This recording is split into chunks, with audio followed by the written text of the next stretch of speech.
And somebody's here. Somebody had said hello, friends. Hello, friends. Hello. Greetings. There we go.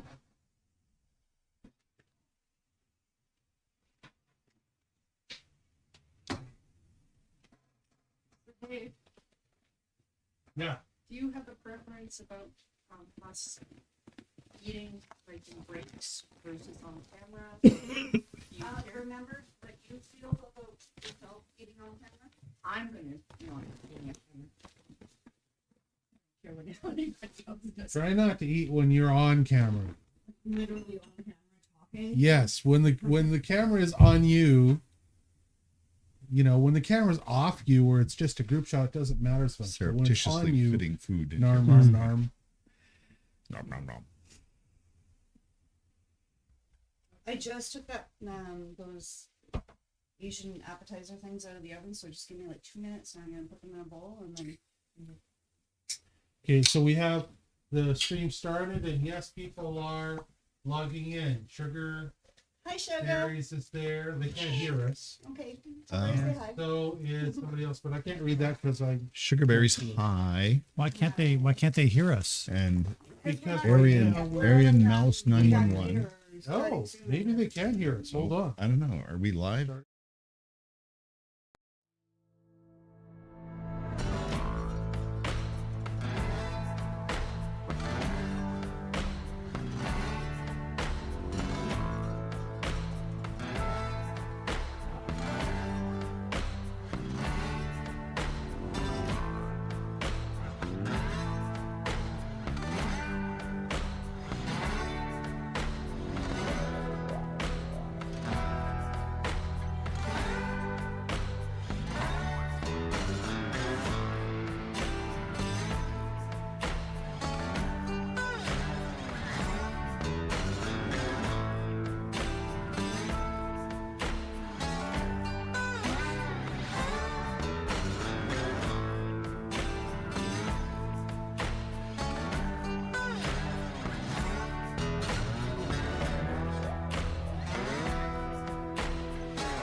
Okay.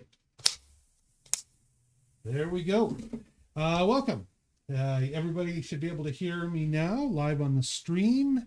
And we've been away for a couple of weeks here. I'm going to hand over the remote who's driving to start off with today. Doesn't matter. Here you go, Rob. So we're back after a couple of weeks. I am still under the weather, so this is not going to be a very long marathon night. We're going to do a couple of episodes though. And by way of quick introduction, very quick, just one sentence thing. We're going to go around the table. I'm Dave Wildson. I'm the game master for the game. This is the Wylders game, and to my left is... I'm play Raven Alexium. I'm Glenn LaValle, and I'm the wizard of this troop. My turn? That's the Your one I got. turn. Hi, I'm Amanda. I'm also known as Josephine Smith, the sharpshooter. But I also drive a mean bullwhip. Ooh, a bullwhip. Hi there. My name is Janice, but in our game, I am Lavinia Rose. I am both the healer and, well, a little bit different than that. You'll find out.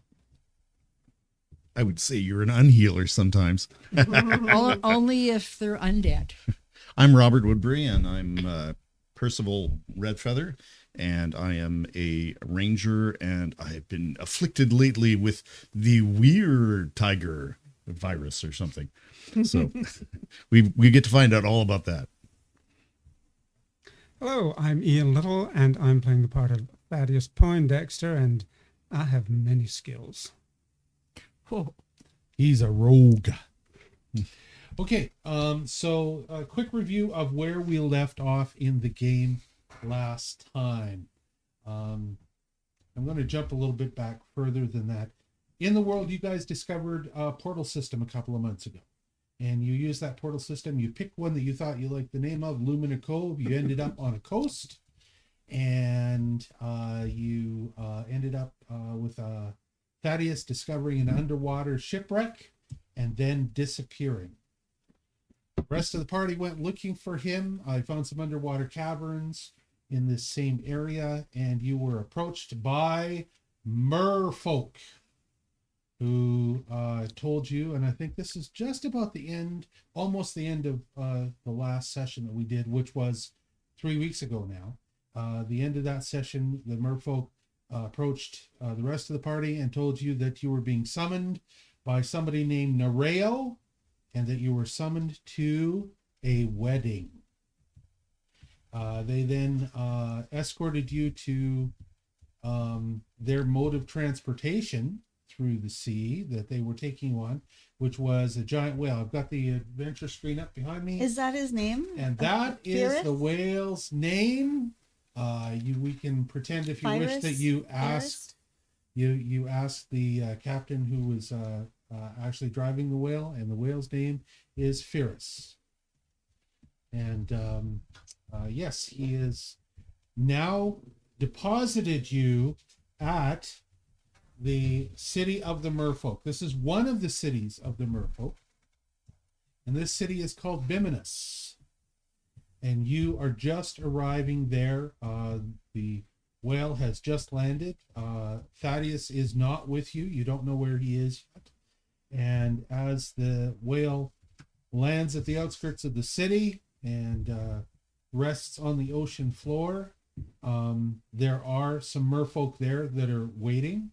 The captain, who's controlling the whale, turns around, and the first person that he immediately goes to is Josephine, and gives her kind of a big smile, like a hi, how you doing, as he helps her untie her harness that's around her waist. You were all tied to leads or reins of the whale so that you would not be lost as it was swimming through the ocean. Other merfolk swim up, and they untie the reins or the harnesses that are attaching Percy and Lavinia and Raven to their reins as well. And they begin to guide you down this main thoroughfare of the city towards this what probably you guess must be a palace near the end of the city. While they're guiding you, the captain seems to be keeping pace with Josephine with a big smile on his face, and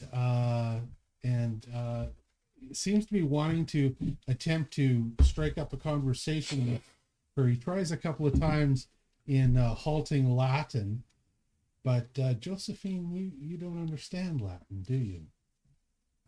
I don't understand Latin, but I understand men. And Good point. I'm just like, as he is keeping pace with you, and you're all moving forward, all of a sudden this trident comes out of nowhere, lands in the seafloor right at his feet, and he spins around and he looks, and you see over to the side a blonde mermaid that is clearly not impressed, and he suddenly very quickly swims away from you towards her. The rest of the merfolk just treat the rest of you normally, although a couple of the mermaids seem to be trying to make eyes at Raven and at Percy, and sizing them up, I guess, as prospects. One of them swims a little closer to Percy, and then she's like, and she smells something. I don't know. It's something like wet cat or something like that. That's my pocket. It surprises her, and she backs off quite a bit. Yes. Then there are a couple of others a couple of mermaids that are sizing up Raven as he goes by, and they're whispering and they're looking at him, and you hear one of them commenting to the other one something to the effect of "too scrawny," something like that. Because of course he's a little wizard. a Squishy. squeegee wizard. You arrive at this large opening into what is apparently an open air hall, and you're held there. You're basically, there are some what look like much bigger mermen that were more like elite guards, and they stop you right there, and you're just basically waiting outside the hall. While this is happening, Nereo, oh yes, Simon, that's our dog Simon giving us a sound check. Thank you very much. No, it isn't. It's While this is happening, Nereo, who is Lord of the Mermen, and I've got him up on the screen behind me now. Okay. He has been having. It's still not popping up on adventure. It's popping up It or just screen. says scene, No. doesn't it? It doesn't say screen. That's what you get when you pop up screen. Yeah, So, that's fine. I'm not sure if you're because right now it's Because Nereo, it says Nereo behind you. and it says Friss right there. What have I got going on? No, I'm not sure what you. This is the editor. It looks like, or review. Something's funky. So if I go like this, and it's still not popping up. Oh no! Now it's Bimnus, Yeah, but it's not on the screen. and it's here. not on the screen here or adventure here, but it is behind you. The reason that's a problem. Friends are is saying hi to Simon, not by the to way. you. Hi to Simon, by the way. Hi to Simon, by the way. He appreciates that. Yeah. He'd answer if he could. I know. They tell you, get these people out of my house. I want to sit on the couch and watch TV. Thanks very much. Yes. Yes, that's what Simon wants to do. I wonder who you were talking about. Simon. Talk about the dog. Okay. Yes.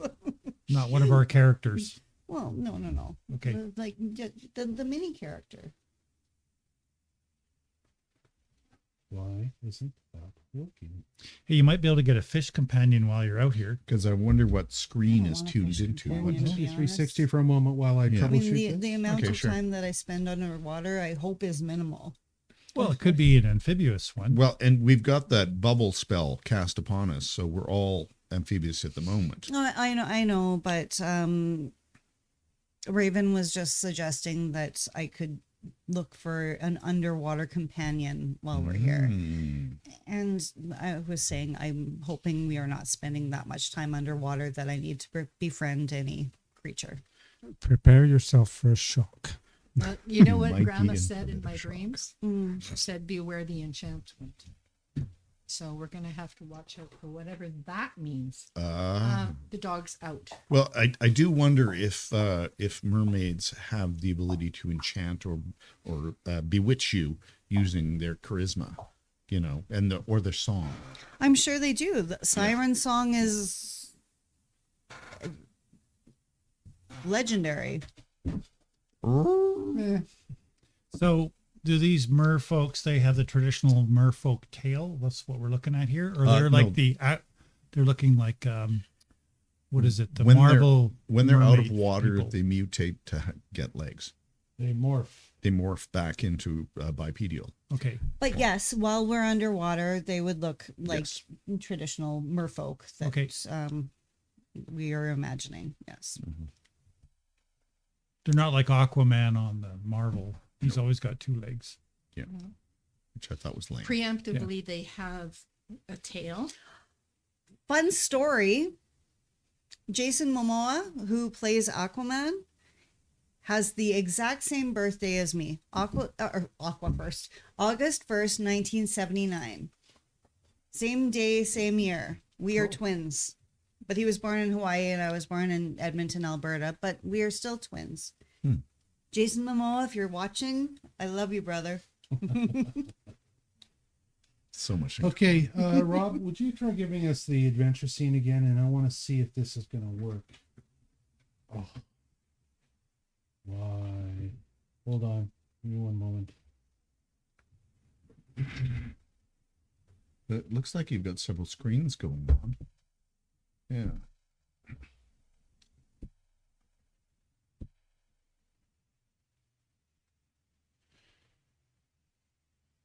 So all of the last things have happened have been within the last day, really. Yeah, it's been a Like, it hasn't been within the 24 last hours. hour. it's been a very short period of time. Although I think it might have our journey to this Atlantis type land probably took about an hour. I remember that we still had 10 or 20 minutes left of air before they popped the bubbles into our mouths. Right. And then we adventured for another hour, I guess. So it's been like 2 hours that we've been underwater. Yeah, we were adventuring through the caverns, and then we got captured by them, and then they took us on this wild ride through the water. Yeah, and we still like, we had 1 hour when we went down. Time spent with the crocodile. Yeah. Well, yes. Well, first we The crocodile. Rob, give me that screen again for a sec. Okay. Have we had any healing since then? I think Lavinia did a heal spell on us at one point, didn't you? Yes. You cast one on us as a group. Okay, so Go back. So I think it I've was been only healed 8. up. 8? Okay. Yeah. 8's good enough for me. Oh, 8? Yeah. Did I can't remember if I already took my 8. I'm just going to leave it. I already I'm pretty took sure my I 8. would have. Yeah, I took think my you 8. took But I'm it still at at the time. only 48 out of 56. So Yeah, I'm at 35 out of 44. still need some heat.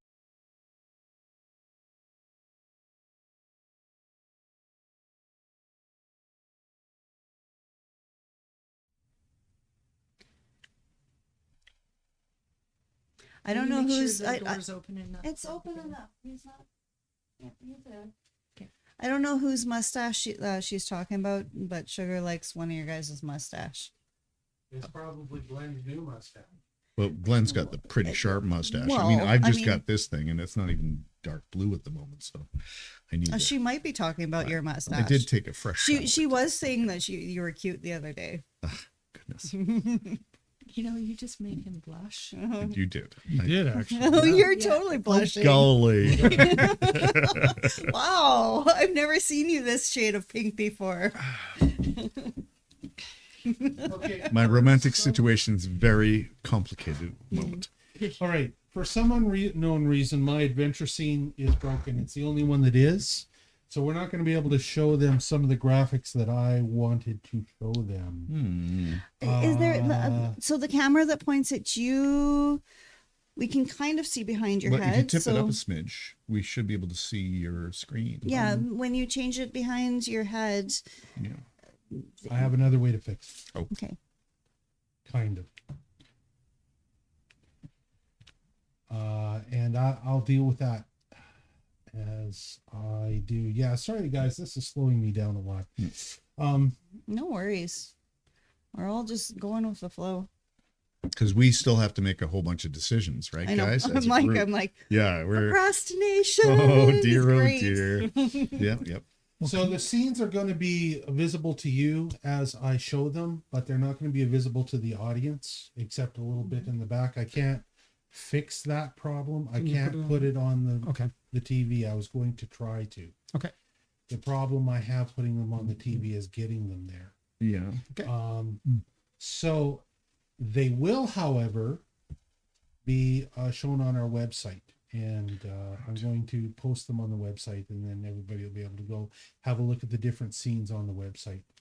Because we are starting now to post. By the way, the map section has been expanded. Your biography has been updated. I saw that. You've been busy. Yes, there was a whole bunch of work done on the website.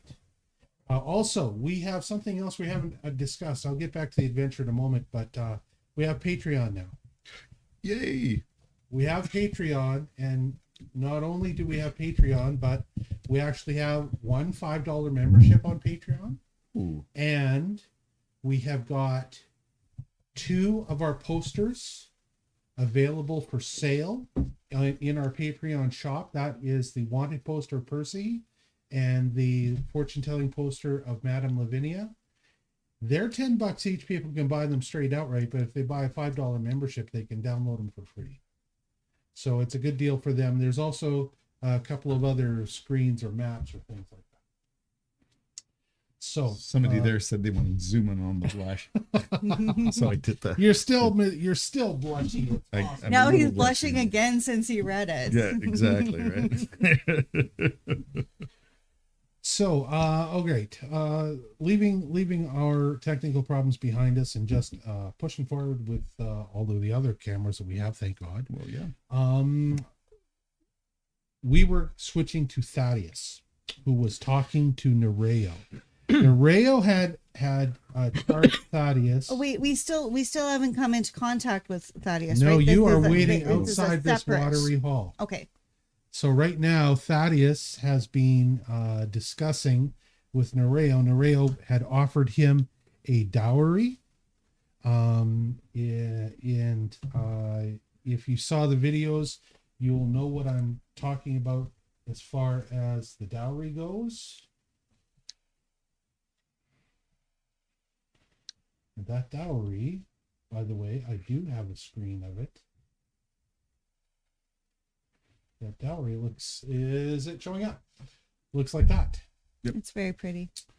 And has all of the things that we discussed. It's got green rope that you've never seen before. It's got a couple of amazing long dirk/fillet knives. Ooh. And a bunch of arrow-like clusters and gems and things like that. Gonna So cut if the- he gets married, he gets all this loot. Mhm. Yes. That's a good deal. You should do it. I have some questions. All right. So is that what you're saying to Nereo? Well, he asked me if I have any questions, and that's when we ended it. All right. So what As a matter of questions fact, do you I do have? have some questions, Your Excellent. Majesty. Just wondering, and I really don't mean to be rude, but I'm just wondering, what age is Keyna? What age is Keenan? So Nereo stops to think for a moment and starts to count on his fingers and says that, and I wish I had a deep Nereo voice for this, it's hard to keep track of who was born when, but by my calculations, it should be somewhere in the neighborhood of 200 years ago. Ah, Somewhere in the neighborhood of 200 years. So legal in California. I think so. bit of an age gap. And I'm just wondering, what is the acceptable period of courtship? You certainly did come up with questions, didn't There you? you go. Some real questions. Nereo is surprised by this, and then realizing that you are, obviously not from their culture, he says to you that in their culture, they don't have courtship, that the type of thing that you would perhaps be used to in your culture. In their culture, it's kind of a, you catch them and you marry them in the same day while they're still fresh. Gross. Oh, yuck. I see. He explains to you that this has been since they've been living under this curse of not being able to have any male merfolk descendants. And he has got 50 daughters. Wow. And for those of you that are wondering, by the way, you can look up in Greek mythology, you can look up Nereus, Nereus, and you'll understand where all of this mythology is coming from, because the whole idea is that most of the mythology that we have on Terra comes from true events that have happened in Era. And so, yes, the tradition of their culture is that the mermaids catch their sailors or their landsmen, and they marry them. Now, in Terran mythology, part of the reason that they did that was because supposedly, according to the Terrans, the mermaids had no souls, and they needed to capture a sailor for, I don't know, to steal their soul or whatever. But in Nereo's culture, the reason that they're doing it is because this is what they are offered. They're offered the landsmen that marry into the landsmen that marry into the merfolk, in addition to receiving a dowry, begin to receive some of the powers of the merfolk by virtue of the magical wedding armband that they wear. They are allowed to morph, and they can breathe underwater, and all of the other things that Nereo passes on to them as father of all of this particular tribe of merfolk. Well, it seems that we already have a member of our group that can breathe underwater, not really a problem. So, right, he doesn't need modification. The rest of us might, but you know. So Nereo has had some discussion with him before about that. That obviously he's got something hereditary in his past. So, what other questions, Nereo asks, what other questions do you have? Well, I was wondering what sort of training would be available to me to learn the culture of your people prior to the wedding. All of that training Another takes good place question. after the wedding. I see. How long does it take for children to reach adulthood? Usually it takes at least 40 years for merfolk, for their children to reach adulthood. I see. And what sort of training would be available to me to learn trade here so that I may support my family? Nereo is confused for a moment, and he responds to you, and he says, what does this word trade mean? Do you mean where you trade with other people? Or skill manufacturing items for use, or some way to support my family if I'm going to be here for 40 years or so? At least 40 years. So Nereo explains to you that his culture is a culture that's unlike the cultures that you may have been used to on land. This is a culture that although that they have a city that they dwell in, that they've built from natural materials, that they don't have the usual types of things that you're used to in your culture, such as professions. They are the equivalent, I guess, to what we would think of as a hunter-gatherer culture. So what that means is that all of the merfolk, both male and female, learn all of the living and survival skills on a very equal level. And then they may share tasks. The mermaids and the mermen both go out hunting together and bring back whatever they bring back. They both jointly defend the settlement that they live in. and they don't have specialized professions and things like that.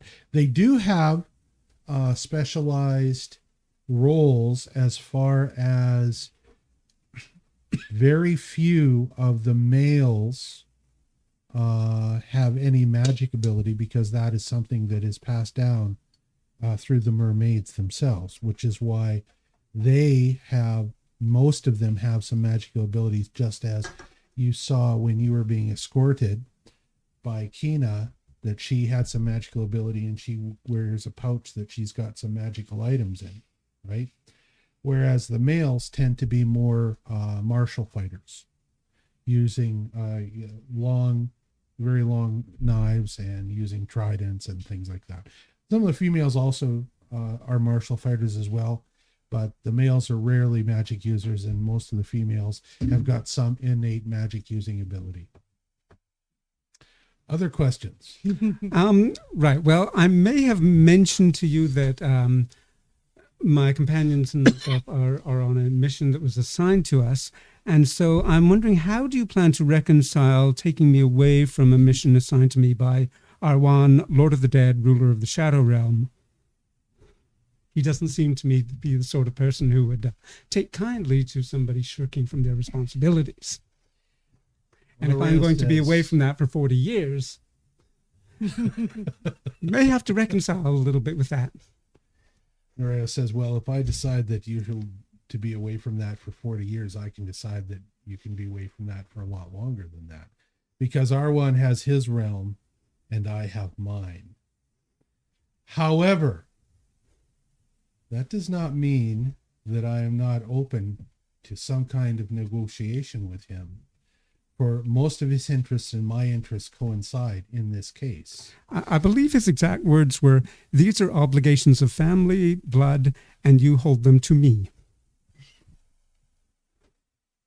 True. You would hold them to him.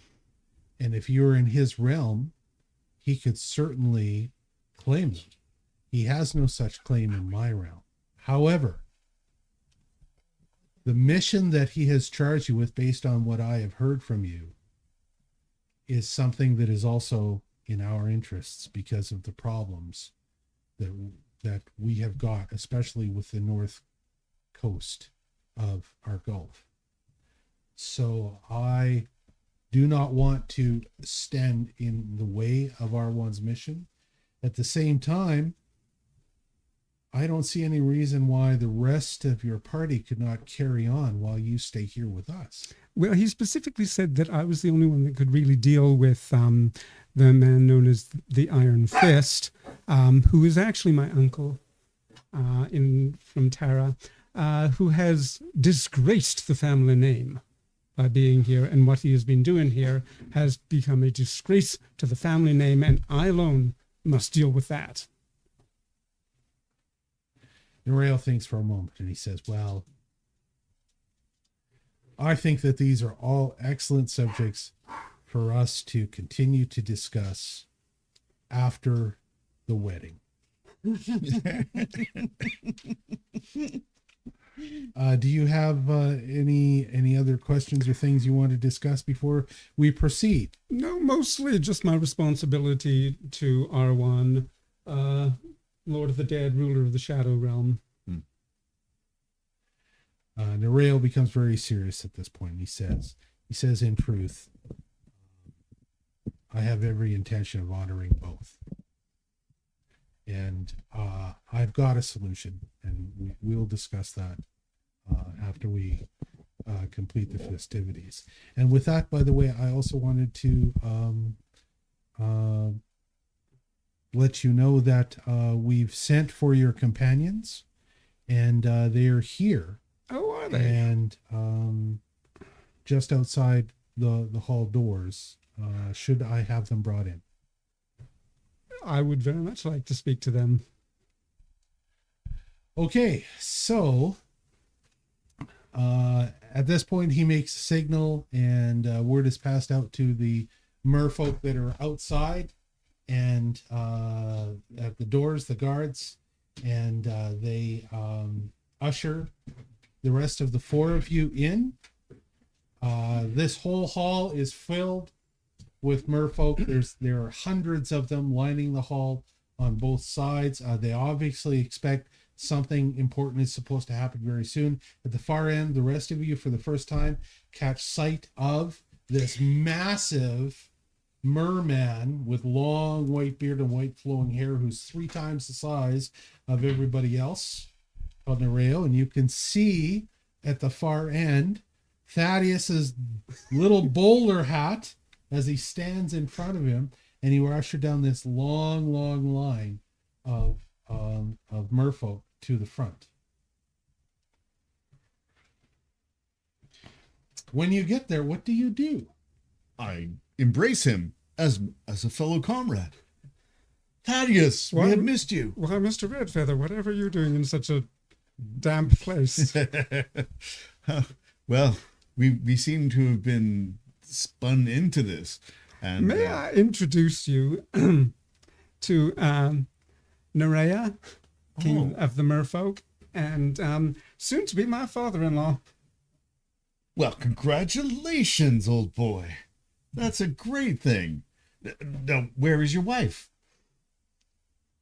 So at this point, Keyna, who is actually on the other side of the rail, comes around and looks at all of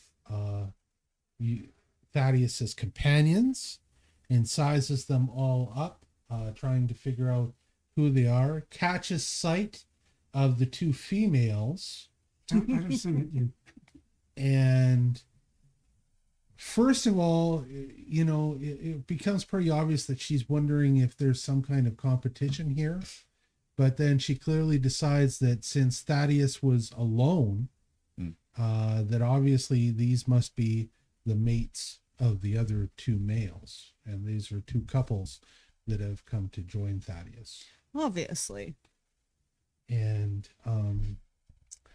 so she turns to Thaddeus and comes up beside him and takes his hand in hers and sidles right up to him, just as kind of a sign to these 2 females that have arrived that he belongs to her now. Define belong. Well, they would consider that apart from Nereo being the father of all of the merfolk, because their society is a society where one of the duties of all of Nereo's daughters is to find and capture a landsman and charm him and make him their husband, that it's a matriarchal society that has a patriarch as a father. Does that make sense? Yes. All right. So they tend to be fairly, equal as husband and wife as far as their personal relationships. But when it comes to deciding what's going to happen in their merfolk society, first of all, Nereo, whatever Nereo says goes. Beyond that, though, the mermaids are responsible for the actions of their husbands. They are responsible to their father. I have a feeling these 2 are going to get snatched and us 2 are going to get murdered. Just saying. Well, I mean, whatever would happen wouldn't happen unless Nereo wanted it to happen. Okay. I'm hoping they're more civilized than that. And, as indicated by the fact that they do have a beautiful sculpted temple of some sorts, I suspect they don't do acts of random murder. So hopefully. I did actually mention the mission that we're a presence on. of a temple means that they're not capable of murder. No, it means that Well- they have a civilization that's fairly well structured. So implies that murder might And be. I did mention a rather urgent mission that we were on, assigned Thank by you. Arwen, Thank you for Lord that. of the Dead, Yeah. ruler of the Shadow Realm. So at this point, Nereo asks Thaddeus, he says, and so these are the ones that, are these all of your companions, or are there more besides these? Well, I think there's a wolf somewhere, but we've sort of lost touch with him. Don't. With Apart from that- there's a what? A wolf. I don't know, and Nereo doesn't Bear. know what this word means. This word wolf means. Yeah, and asks It's an animal, a pack animal that has bonded to Miss Smith. Let me make introductions. We have Mr. Alexium, Miss Smith, Miss Rose, and Mr. Redfeather. And so it is the 5 of you that R1 has charged with this mission. That is correct, I see. Your Majesty. Although we can use all the help we can get. So Nereo at this point waves the rest of it away and says, well, that's enough of that. I think it is time for us to proceed. Time is of the essence. So he waves his hand, and as he does so, I gotta see if I've got a screen that I can show you. As he does so, you are escorted into another hall. You see Nereo turn and lead the procession into another hall, and all of your companions are kind of led away to a side table while you and your new bride-to-be proceed to one end of what is obviously the head table of your I love that it's got the bowler. There you go. Why am I not on this? why are you not on that? No, No, it's not that one. It's It not is that the, one. it is the other camera. Oh, okay, hold on. Just a Did sec. it Just get a sec. turned somehow? Yes, I must have bumped it and turned it. I'm gonna Oh, don't mess with it. Let me do it. Or Oh, the yeah. cat did it when you. Cat could have done it too. I see what's going on. It could have also happened when we tried to fix the camera for Thaddeus. Hold on. Yeah. Just one moment. This is very finicky tape. Yep. Because there's a little. A thingamajigger and bobber. Who's a Moletsy? Mm-hmm. And it's just in the wrong place. Jiggery pokery. Oh, no, that's correct. Well, I see her. Yeah, but I gotta make sure I've got. That good? Yeah, I That think look so. okay to everybody? Now we've lost Lavinia. Yeah. Or last time Yeah. was Lavinia. Unless it's because Lavinia's sitting back. I don't know. She's got Lavinia, can you she's sit got up dog straight lap. where you are? She's Oh, got you have dog a lap at the I have a moment. dog. Yeah. Yeah, when she sits forward, you can see her. The Yeah. problem is that no matter what I do, we're going to lose one or the other of them. Yeah. And that's You as got to close as slide I can closer get. to me. That's good. Okay, I'm going to put my mic back. Yay. Now you're more in frame. Okay. All right. But you're short Am for I some okay reason. where I am? I'm just short. We'll get you a phone You book. move to your left just a couple of inches, it would be easier. That's fine. You're okay on that one. Yeah. Okay. On the room we're good. Back to what we were talking about. What were we talking about? We were talking about the wedding banquet. Wedding The banquet. banquet. The wedding banquet. So the rest of the evening is basically filled with all of the festivities that you would have with a regular wedding. Strangely enough, there's no ceremony that you're giving an oath or anything like that. Apparently, you have the wedding banquet, and yep, you're married. That's it. Can Lavinia send him a message? Oh, sure. What would you like to send him? I want to think, since I can see him and I know he can see me, I would just say, are you safe? Are you okay? So you're using your cantrip message. My cantrip message. Okay. Uh, And if he thinks a response, you'll get it. safe? Yes. Terrified? Yes. Is there anything you would like us to do? I don't know if you can do anything. It seems to have already been done. We will stay with you as long as we are able to. Haven't even got a Lavinia. ring. Are you talking to Thaddeus? Hey, You Rob, can't we hear. need a 360 Oh, to see. nope, sorry. It's just Yes. on me. Are you talking to Thaddeus? I'm thinking this to him so nobody would be able to hear this. Well, you look like you were focused. Because she was thinking it to him. Right. So that's why I was asking you. And I just smile at you. Okay. That's all you do. Okay. Yeah. So, anything else? Anybody else have other things that they want to be doing during the wedding banquet? I want to find out, is he stuck here or can he leave with his new bride? That is my question that I want to ask somebody, but I don't know who to ask. Well, ask me and I can ask him. So that's why I was asking you if you were talking to Thaddeus. So Thaddeus, did you catch all that? Can you leave with your new bride? I don't know. We will find these things out as we go along. I may have mentioned to him our mission with Arwan, Lord of the Dead, ruler of the Shadow Realm.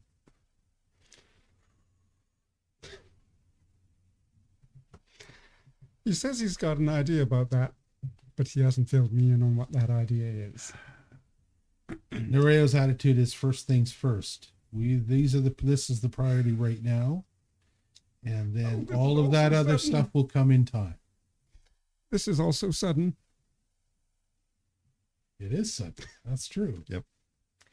It's like it's a trident wedding. It's not a shotgun wedding. It's a trident wedding. I'm curious, what are we eating?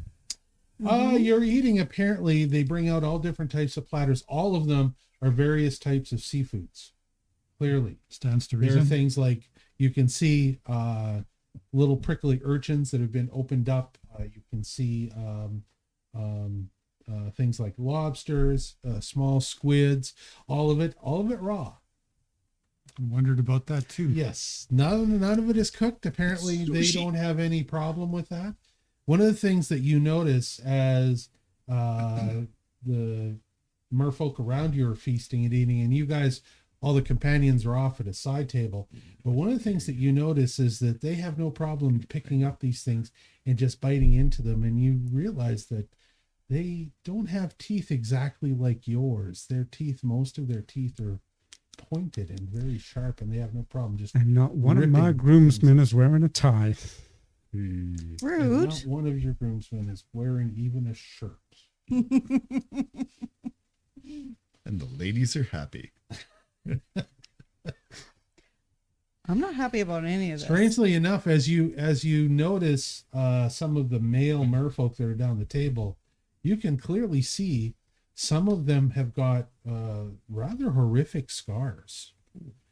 Sometimes it'll be a scar across the body or across the face, even one that has lost an eye. You also notice that more than a few of them have tattoos, clearly tattoos from their previous life as a sailor or landsman, that kind of thing. The scars are probably from them telling their wives to calm down.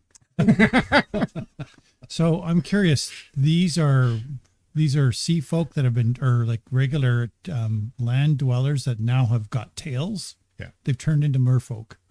Well, they don't always have their tails. They've got the ability to I switch see. from. Okay. They can morph their legs, whichever suits them.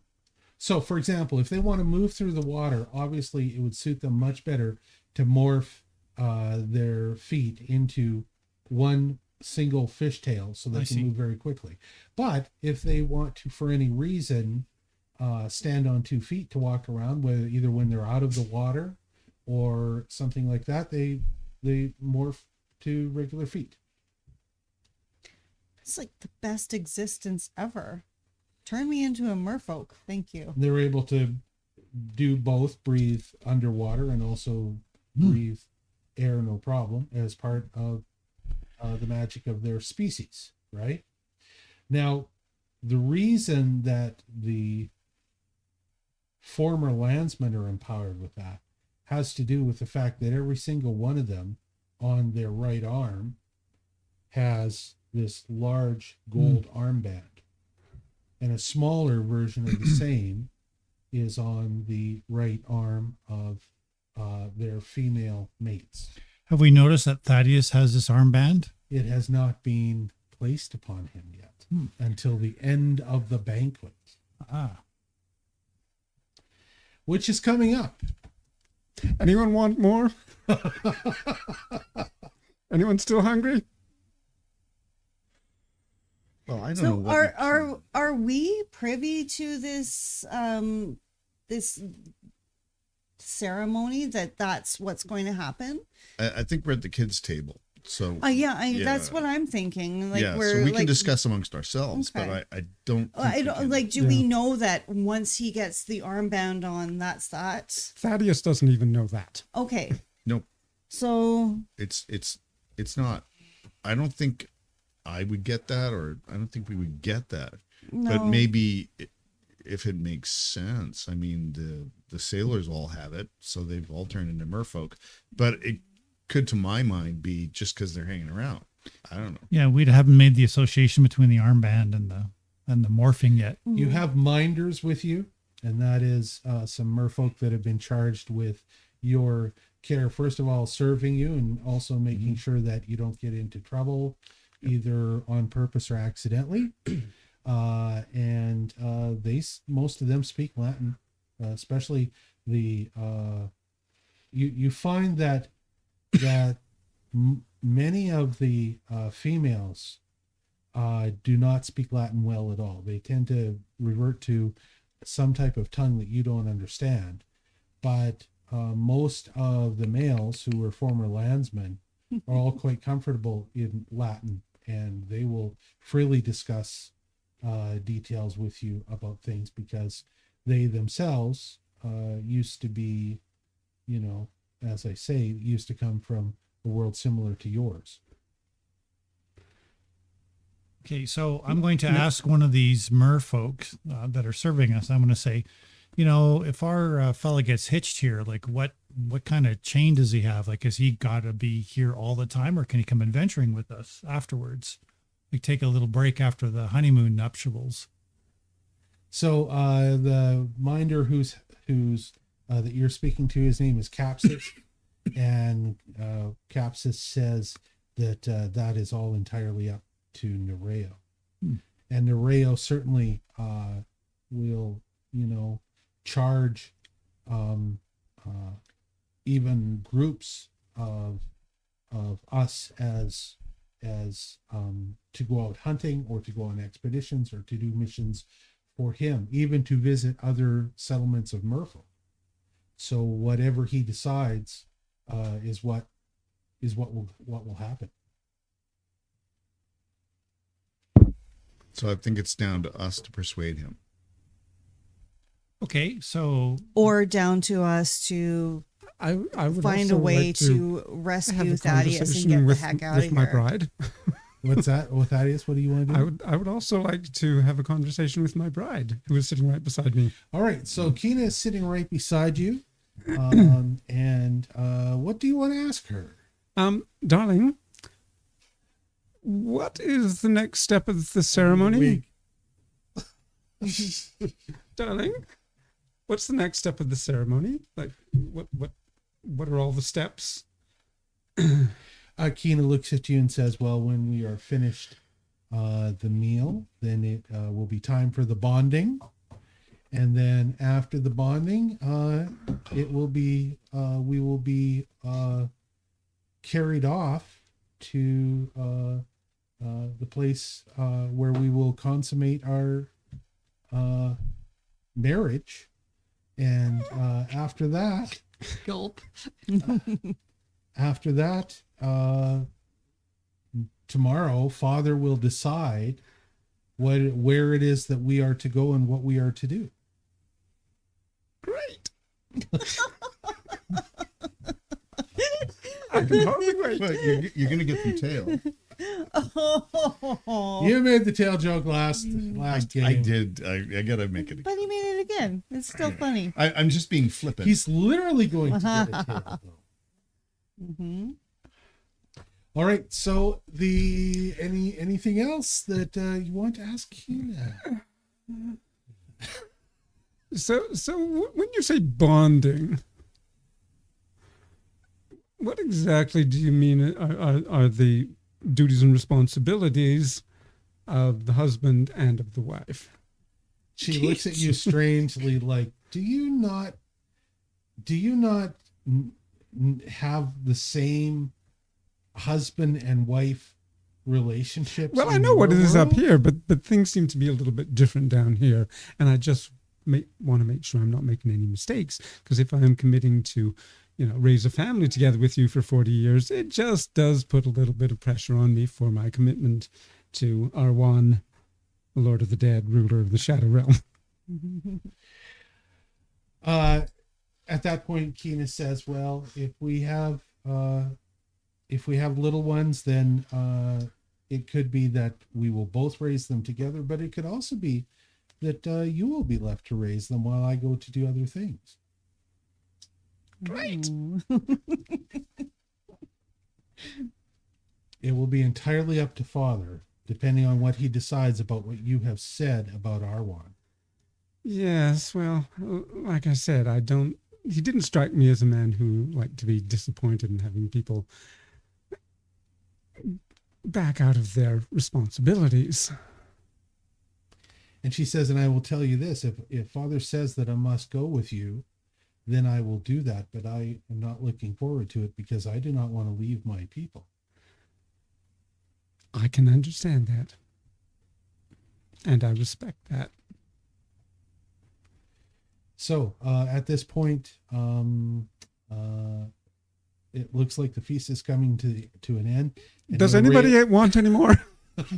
So I'm just going to talk to Madame Lavinia and say, Madame Lavinia, I know that you have a cantrip to communicate.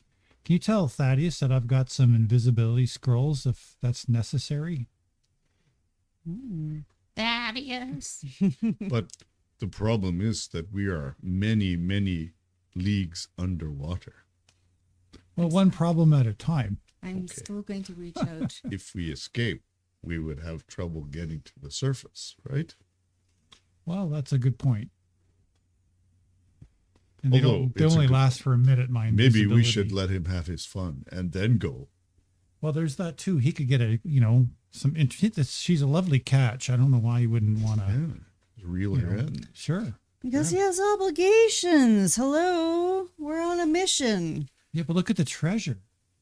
Yes, Yeah. yes. So he would get some booty. Why aren't you getting Let's go married? to You every know. time.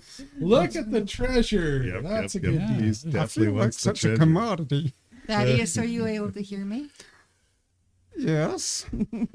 Okay, remember, she's not going to hear. It's just going to be me talking to you, and you can talk to me, and I'll be able to Okay. hear.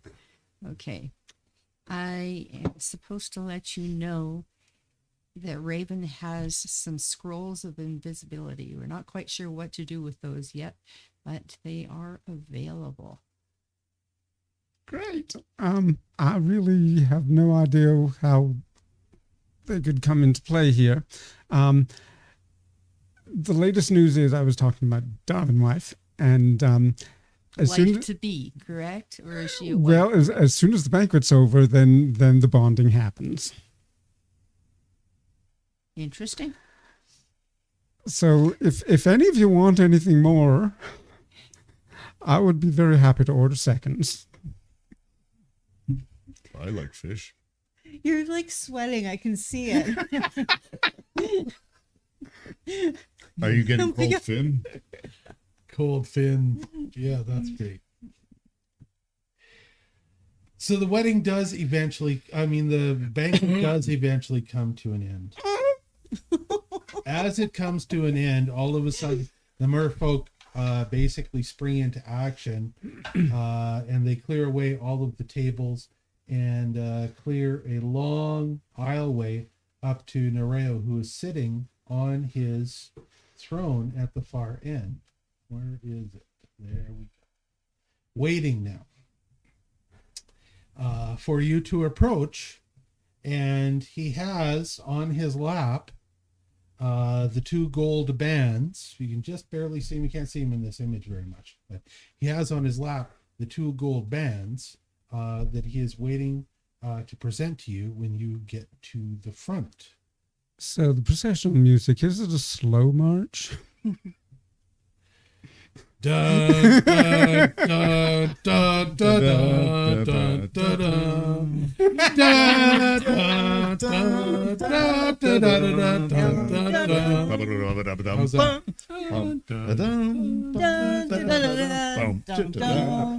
Appreciating the gravity of the situation, I think I would approach very slowly and respectfully. So it wouldn't be.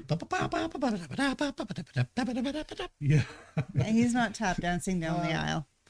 So one of the things you notice that Keyna is actually quite nervous too right now, and you can actually feel her physically trembling as she has got her arm in your arm as you move to the front. Are you all right, darling? And she says, yes, fine. And as you get to the front, Nereo lifts up from his lap these two bands that he's got, a smaller one and a bigger one. He hands them out to you and waits for you to take them. All right. And he says, by taking these bands, you hereby agree to be bonded for life as merman and wife, I guess, and waits for your response.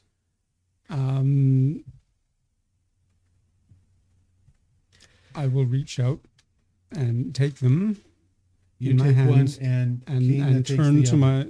And she takes the other one. Oh, okay. I Yes. was going to turn to her and. She takes the big one and you take the little one. And then I don't understand what this means. it means that you are going to place her band on her arm. Ah, of course. Okay. And she will place the larger band on your arm. I thought she was going to wear the pants. Oh, wow.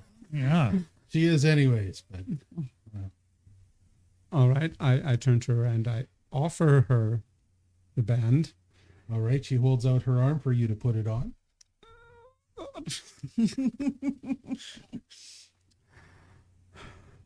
It Glancing around is the room. actually and see- opened into two halves. Yeah, So it closes over her arm like this. that's what I thought. Are you sure you're all right there? She's holding out her arm and is trembling a little bit, but she is very, very, you can tell it looking in her eyes, she's very, very strong-willed person. All right. Are you sure you want to do this? She says yes. All right. So I put the band on her arm. All right. She reaches the other band over, waits for you to put your arm forward so that she can clamp it onto your arm. She clamps the other one onto your arm. As the second band clicks closed onto your arm, it begins to glow with an intense blue light, just as hers does. Yeah, And that's this what I light thought. passes from one to the other, and any type of hinge or any type They're of gone. seam or anything else that might have been there before disappears from both bands, and they are now permanent. Well, I never thought I'd be getting married at my age, but There's a huge cheer that goes up from all of the merfolk, and there's all types of joy and happiness. Many of the mermaids gather around their sister, whereas the mermen gather you up and they start carrying you off down the end of the hallway.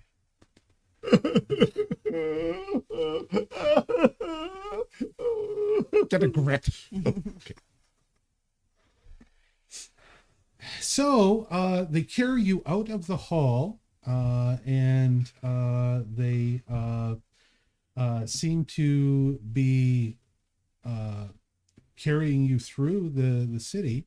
You are encouraged to follow for a little while, all of your companions. As they carry you through the city, they stop at one point, and it's indicated by the merfolk to your companions that here is a place for you to stay for the night. And there's one of the openings into the big conglomerate that is their city that you are ushered into, and it's a small, not too small, but a small room that's got several. They look like giant sea sponges for beds for you to rest in that night. Hello, Patrick. There's warm water that's bubbling out through a couple of vents, so it's actually quite warm in the room. And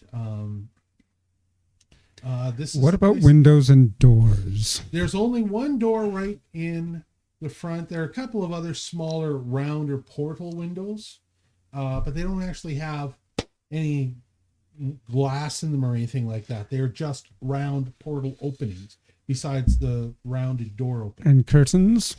And there are no curtains whatsoever. Oh, goody. Now, this is where your companions are staying. The merfolk continue on with you to the outskirts of town. Of course they do. And in fact, they leave the town with you just out to the very edges of the town. And as they come out to the edges, I've just been run out of town. You see ahead of you a few of the female mermaids waiting, and the merfolk get to them, set you down, point, and there's like a couple of big coral banks, and there's a bit of a lane that goes through them somewhere, and they point for you to proceed on alone. Okay. As you proceed on alone, they leave. You see them departing back to the city, and you are left moving down this little place into what is some type of grotto in the coral. As you get through the grotto in the coral, you come around a corner, and this is what confronts you. You see this giant clam bed. Your bride has now got a veil on and whatever her bridal dress is, and she is waiting for you in this clam bed that's in this private grotto. Well, her entourage certainly moved quickly. Yeah.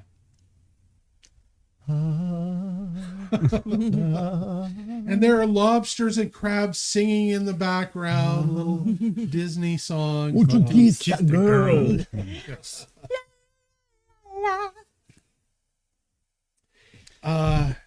And so you are left there with your bride for the evening. Little bubbles bubbling up everywhere. Bubble curtains close. Thank you. Over the camera. And that is the end of the scene, and that's going to be the end of this session. We're going to take a 10-minute break. Yep. And then we're going to find out what happens the next day. Did you eat some oysters at dinner? Oh my God. There's plenty to eat there, so maybe he did. Okay, we're going to switch it off. Go ahead. We'll be right back. Send us back to Be Right Back screen. Be back.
Okay, there we go. All right, we are back for another episode tonight. We just left off in the previous episode with the wedded bliss of Thaddeus and his bride. And we have an adventure scene. We're going to see if it's fixed now so that you can see a few of the scenes. And there we go. That's working. So I'm going to just cover a couple of the scenes that everybody had during the past wedding. Nereo is the father of these merfolk, this particular tribe of merfolk. He's got like 50 daughters. One of those daughters happened to catch Thaddeus, and in the tradition of their people, that meant that he was claimed as her mate. They had their beautiful let me see, where are the pictures? Where are the other pictures? They had their beautiful wedding banquet. Then they had their, and it's still not working. It's not changing screens for the adventure scene. Don't know what to tell you. All right. I tried screen and I tried Dave and Adventure. Well, that's bizarre. Okay, never mind. We're back to exactly where we were at the during our last session, where we've got one scene. Our adventure scene's not working technically for some reason. I don't know why. It worked fine last week. 3 weeks ago, last time we played. Let's pick up where we left off. It is the next morning. You are still, all of the companions are still in your little guest quarters. Keyna leads a somewhat disheveled Thaddeus from their marriage clamshell bed off to back to the city, and they swim back to the city together. And for the first time, Thaddeus realizes that he has ability, if he just thinks about it, to change part of his body. Why would I want to do that? I'm perfect. Okay. Can he choose what part of his body he changes? His Oh. feet. All right, fine. Anyways, as you swim back to the city, Keyna is receives a messenger at the edge of the city who's clearly been waiting for you guys to come back. And this messenger tells her that when you are ready, Nereo is waiting to discuss what you are going to do now about the adventuring party. So Keyna begins leading you back to the to meet Nereo. As you go back into the same great hall, clearly it's Nereo's throne room. As you go back into the same great hall, Nereo is waiting for you, and with a big smile on his face, and he's quite happy with the outcome of everything to do with this. And just as he's going to speak to you, all of a sudden you hear this, it sounds like this strange echoey horn going off through the water. Oh, dear Lord.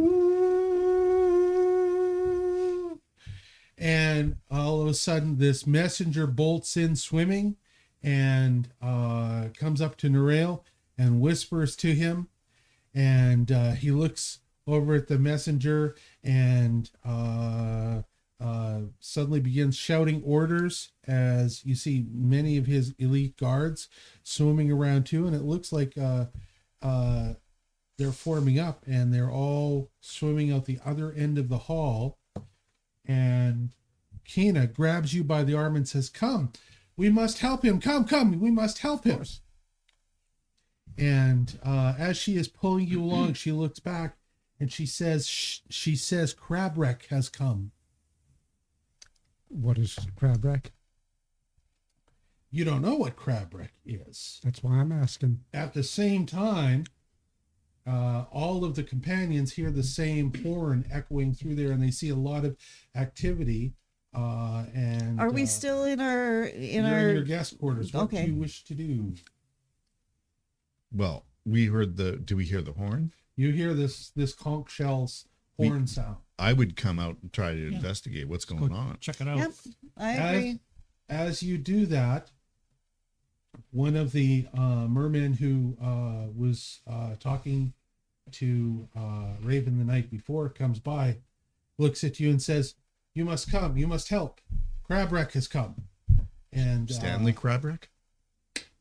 as he gestures to you, he then swims off, and you see that it is back down that main thoroughfare that you come from, and you see some type of strange black dark hulking shadow just beyond the city, where what is the other side of the city that's in this crevice, where there's the other side that must open out. Are one into of the sea. one of the people near me, the tenders, can I ask them a question?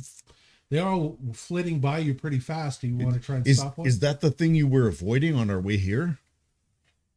And they stop. It's a mermaid. She stops and she says, "I do not know what it was you were avoiding, but no, they would Big not have been." Black shape in the water. And then she just quickly says, "Come, Crabwreck is here." I guess we We've been called to arms. called to arms, I guess. Absolutely. Well, and Let's go. we're definitely here to help our comrade. Yeah. All right, so you guys can all kind of do this whole boop, boop, boop thing through the water on the Boing. sand, like you're Boing. Moonwalking. all of the merfolk seem to be swimming past you at a pretty quick rate. You'll see, and you notice that all of them are armed. All of them have got tridents and things like that. As you get to the southern edge of the city, at what is a giant ruined gate that's all crumbled down, you join Thaddeus and Keyna there, and Nereo, and this is what? Let me get the right scene. This is what you see. Oh. Ooh. That is. So No for way the we folks can at put home, I what they can't. see, you can't really see Yeah. much of it on this No, scene. not I wish I even. could tip that up a little bit. Just if you tip it up. Just just tip it get- up. I Yeah. can't tip it up the way. No, Dave, it'll just or- mess it up. It's It'll locked in flop. place. Okay. It's a really, really, really big crab. It is a crab that is easily 60, 70 feet in height, a giant, monstrous, gargantuan crab with huge armored pincers. And it looks like it must be some type of hermit crab that has taken a shipwreck for its shell. So hermit crabs will often take different things and they will fit themselves into them. And that, whatever that thing is, becomes their shell. In this case, this giant hermit crab has taken some shipwreck derelict from the bottom of the ocean that had a big hole in the bottom of the hull and has fit itself into it and is using this shipwreck as the protection over the top of its back. So is this why it's called Crabwreck? And apparently that is why it is called Crabwreck. It would make sense. Well. And then as you are watching, it's wreaking havoc. And there are merfolk swimming towards it, throwing tridents at it, and then trying to get out of the way. It is time for you to roll initiative.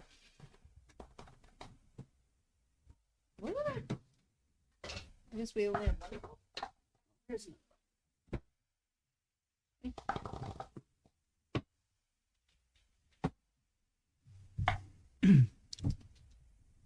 Here it is.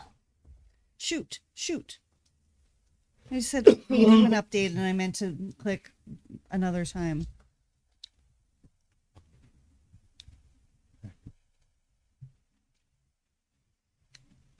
I'm just setting up the map, the game map right now.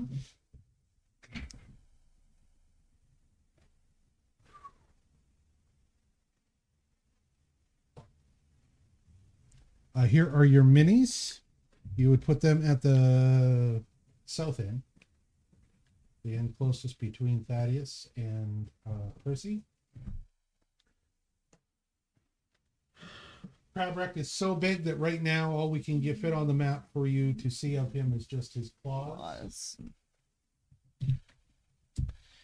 And I'm going to get the encounter set up. And I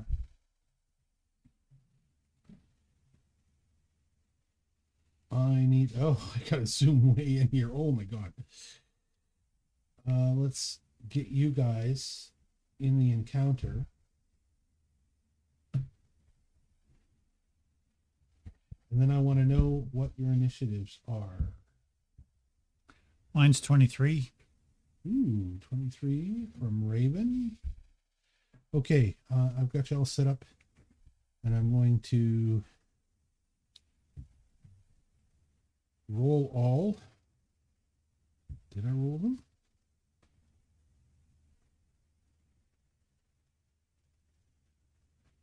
Guess I did. Okay, Raven is beginning counter.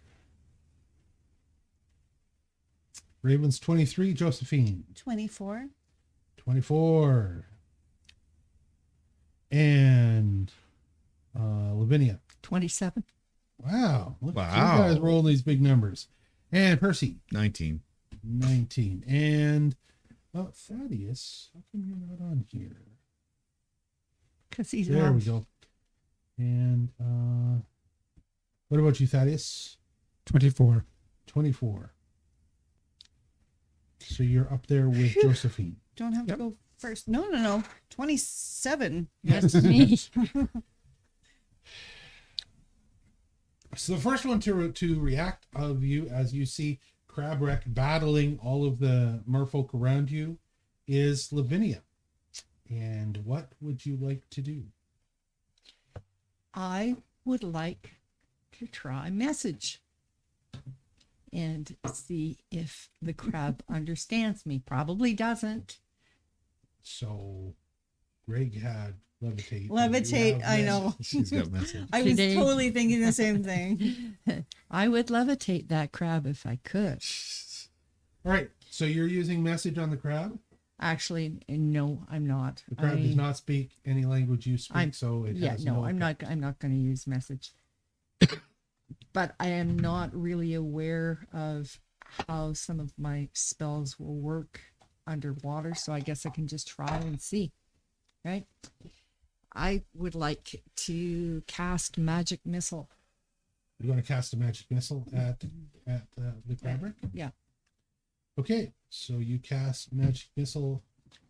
I'm going to move this guy down here where I can get at it. He can't dodge it, obviously. So you fire your missiles. You're not moving, so you get to do 3d4s plus 1 point of force. Yeah.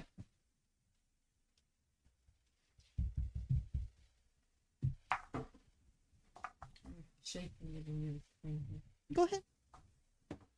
You are out of camera when 4. you do that, 4. Lavinia. You're way out of camera. Can't even see you. And is this better? Much better. Thank you. Okay. 4 4 plus plus 2 2 plus 1. plus 1. 7. 7 plus 1 point of force damage that you get to always add. So you do 8 points of damage to the big crab. Nice. That makes it 3. 15. See, I'm tired tonight. Math is hard because of this. Well, how many points does he start with? Wow. Jeez, wow. Let me put it this You'll way. try to take Question. advantage of him. Let me put it this way. It's more than 50 points. So we're just chipping A away. lot more. Okay. Okay, so that is Lavinia's turn. And it becomes very next person to react is Thaddeus, who has been on the scene and had a little bit of time to assess things. Mm-hmm. Put the gloves on. You put the gloves on. I put the gloves on. And with my new tail, I'm swimming up to the top of his head. Okay. Ooh. And I'm going to stab my cane rapier into his skull, into his brain. Excellent idea. Good idea. Roll to hit. Very inspirational. Mhm. And I've got +4 to strike. Aha! 16 + 4. It's 20. Misses. You find that as you thrust down with the cane rapier, you realize that he is a giant armored crab He's got a thick who's skull. got this thick armor encasing his entire body that is possibly inches thick. And nothing that you have of your weapons will penetrate it because he's got an armor class of 43. Okay. Armor class of 43.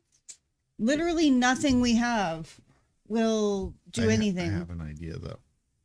So Thaddeus discovers that he is so thickly armored that he cannot even penetrate it. And it becomes He's got a thick skull, ladies and gentlemen. Josephine's turn.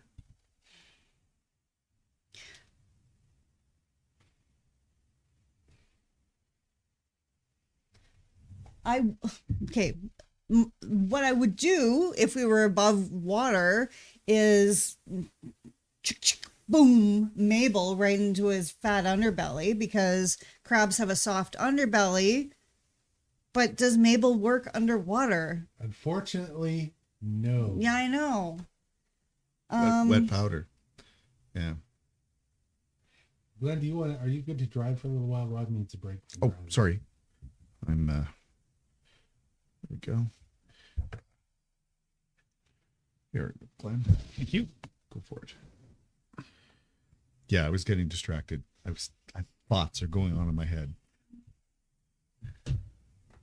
You might have a problem with Would the my gloves on, Zephyr sorry. vial make me swim very fast? Yes, it Okay. would make you swim faster I would say that Zephyrfile would give you the same speed as that you have on land. Okay. Let's do a Zephyr Vial. Okay.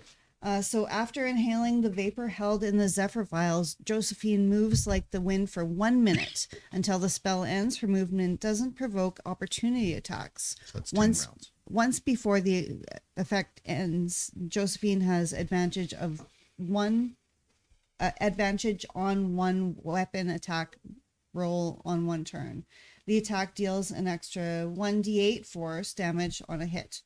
Hit or miss, Joe's walking speed increases by 25 feet until the end of that turn.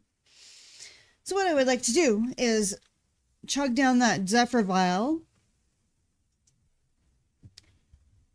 swim up to the underbelly, and stab my boot knife into it. Okay. As you swim up to the underbelly, I'm going to let you roll an investigation check.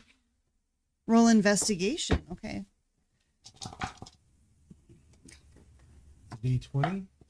Yeah, no, there was just another dice in my cup. I rolled a 10. 10. You see that there are some actual joints where, especially in the underbelly, all of the legs come out and there are different ridges in different spots that it might be possible for you to get a boot knife through. So roll to attack. Chinks in the armor. Correct. I rolled an 18. You rolled 18. Mhm. Your boot knife works. Roll Nice. for damage. Damage would be +4. Okay, damage. Oh, 1d4. Boo, how boring. Oh, I rolled a 2. All right. So you do 2 points of damage, but it's a boot knife. And that's a boot knife from your world, Mm-hmm. which means that it's a bright steel boot knife. It sure is. Well, bright iron, was the term we used. Bright iron boot knife, which means that you also get another 4 points of fire damage. Cool. So 6 points of damage for swimming, chugging my vial and 6 swimming up points of there and damage. finding the chink in the armor. Okay.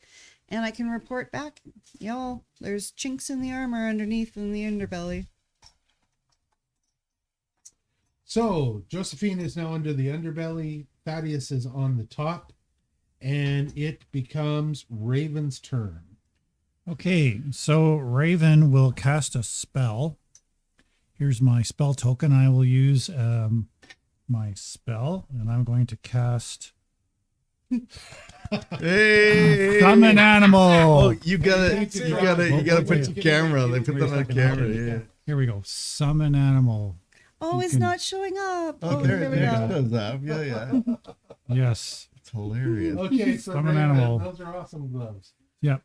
I can't wear both because then I can't work the little device. But anyway, so now I've summoned an animal and I'm going to summon an electric eel. Nice. An electric eel. Yes. All right. Well, today the electric eel will be played by our trusty Velociraptor. Velociraptor. Here's our Velociraptor. Okay. He's going to be the electric eel because I'm not prepared. I will be more prepared when I am no longer under the Pick a weather. snake.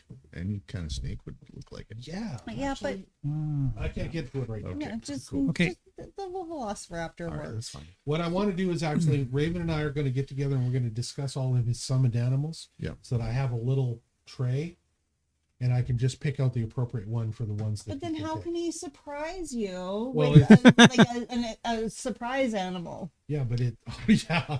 Well, it would be one He of has to like keep- the 10 that are in there. He But has to I keep love you the on fact the that toes. Velociraptor can play all of them. He's a Yeah, he's multifaceted Velociraptor. flexible creature. Yeah. Very flexible. Okay. So So I can what does cast electric eel do? electric eel is going to swim up. He can swim 30 feet. So I assume that's close enough then, because I could Yeah, cast 30 you can feet. swim up to him. Whereabouts do you want him to go? I want him to go right up to one of his eyeballs. Okay. Well, he's got these two stalks sticking out from the front, big stalks. I mean, he's so big that they're the size of like oak trunks. Oak trunks. So I'm going to get my eel to use Stunning Shock, which a creature is critically hit by the electric eel's tail must attempt a DC 17 Fortitude save. Okay. And if it's successful, it's a stunned 1. If it's a failure, it's a stunned 2. Right. So you have to do a DC 17 Fortitude save. Right. His fortitude is a plus 32, so he has no problem whatsoever withstanding that kind of a stun. Dang. Okay, that's the end of my turn. May I ask a quick question, please? Yes. Since we had a full night's sleep, could we have our tokens back, please? Oh, you know what? That's a good thing. Here. Yes, you can. Yeah. You get all your tokens back. I You will can keep the keep level 2. keep the 1, level 1 for me, because I wasn't able to pay you for the last spell because I didn't realize I didn't have. Magic missile. Yeah. I'll just leave that one on the floor where it is. There you go. Oh, wrong thing. There you go. There. you. There's all your tokens. Okay. Could I have my token? It'll be passed over to you. Oh, I see. And it becomes Percy's turn. Percy has a crazy idea. Thank you. Percy has an idea. Percy always has Percy a is going crazy to idea. swim for the ship. Percy swims for the ship. And I want to get inside the ship and see if I can attack the soft part of the hermit crab that goes into its shell or protective device. Yes. So Percy has to use all 3 of his turns To swim. to swim into the ship. Okay. He makes it onto the deck and into what would have been the door to the captain's cabin. Okay. And that's as far as you're able to go. Okay. When you open that and you are looking down, sure enough, most of the rest of the inside of the ship has been all gutted. And here you see just a whole big mass of crab flesh without armor. Here's the brain. And That was as a my- result of that, That's my big idea. Oh, you get a hero coin. what happened to my hero coins? Where's the actual main stash of them gone to? Did you hand them all up? All right. You get an imaginary hero coin until I find my stuff. Isn't that one right there? That's mine. That's Oh. Glenn. That's what the Oh, problem is. don't take yours. I was going to take Ravens to give to him. Nope. Okay, so you have 2 hero coins. Right? Yay. Okay. Good. I will take 2 that I have here. Give him 1. Yeah, that's good. Should I give 2 or 1? Just 1. Okay. And it is the end of his turn, and it becomes Giant Crab's turn. Now, Giant Crab, all of a sudden, is focused on a powerful figure that comes swimming to the forefront in front of everybody else, and it is Nereo.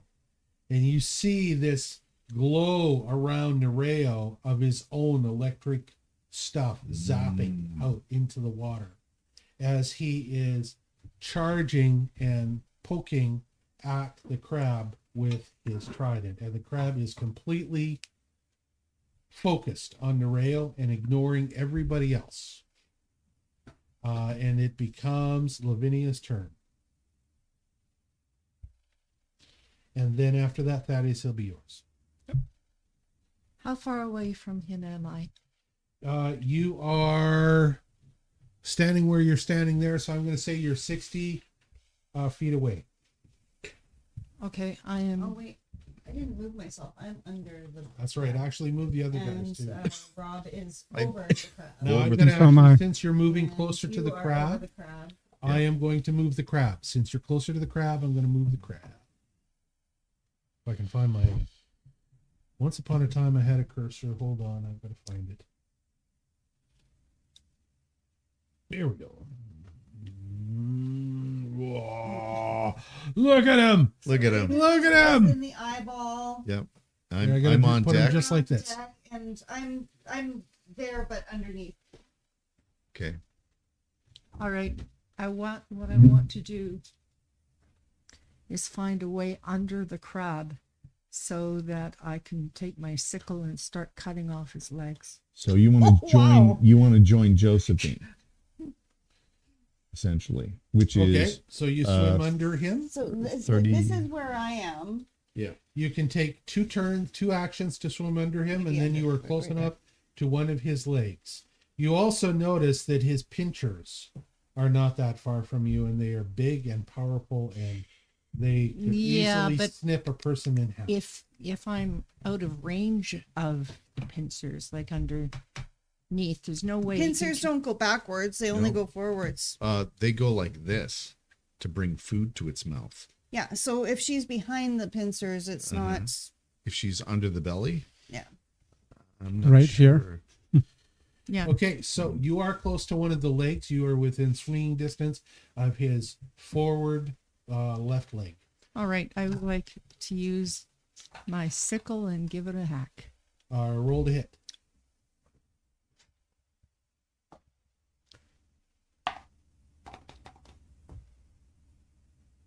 Nice. 16. 16 plus whatever.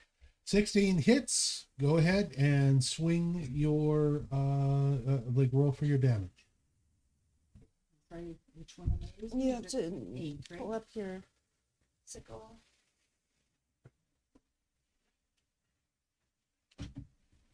And your actions. Yep. Hey, Simon. So it's 1d4. Well, base damage is 1d6. 1d6 and 1d4. Just roll a 1d6 and 1d4. 1d4 is your fire damage on your sickle.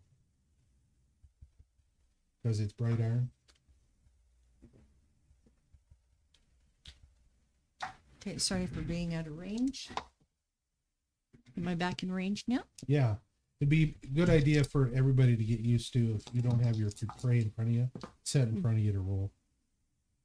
Okay, whole 2 points. Ooh. So a 1d4 and a 1d6. And She you rolled roll a 1 and a 1, yes. Snake eyes. All right. You also, you don't get any other damage on it. You do 2 points of damage, but you don't do any points of damage because as the blade of your sickle hits the heavy armor that's on his legs, the massive natural plating on his leg, it skitters across it, and you see a little jagged line, but it does 0 damage. Woefully. And it becomes Thaddeus' turn, then after him, Josephine. I thought it was Josephine. Then. Nope, other way around. Okay. Does it make sense that I would have seen Percy swimming up into the ship? Unless you decide and to follow. realized, of course, that makes sense to go in there because being a medical professional, I understand that certain creatures like hermit crabs do have a soft spot that is put into their house. So, what do you wish to do? I'm going right in there as well. Okay, so you follow Percy up in. It takes you 1 action because you're already there next to the ship. Yep. Takes you 1 action to swim up to where you need to be, and then Percy is at the doorway. There is enough room because it's all broken apart for you to go through. You have 2 actions, and you see a big, fleshy crab back. Cane in front of rapier. you. Cane It's already in my Roll the hand. hit. 7. 7. You try your first stab with your cane rapier, and the flesh is pretty spongy. There's a lot of cartilage right there, and you end up not doing damage with your first attack.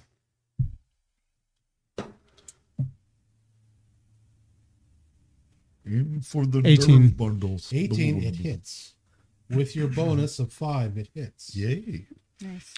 And my computer has gone off, so I'm not sure what the damage is. If you would. It's your cane rapier, so I'm going to say it's a D8 plus a D4.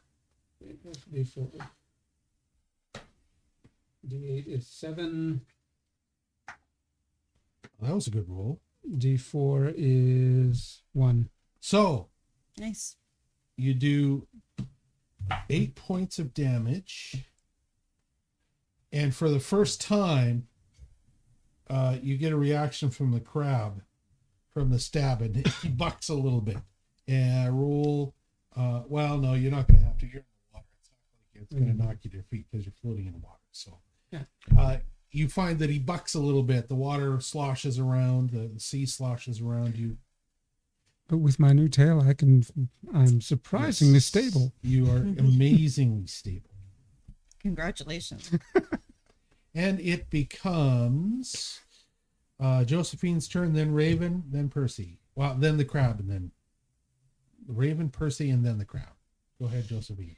Okay, I'm doing two-handed, a boot knife and a buck skinning knife up into those little chinks. Okay. All right. Roll to hit.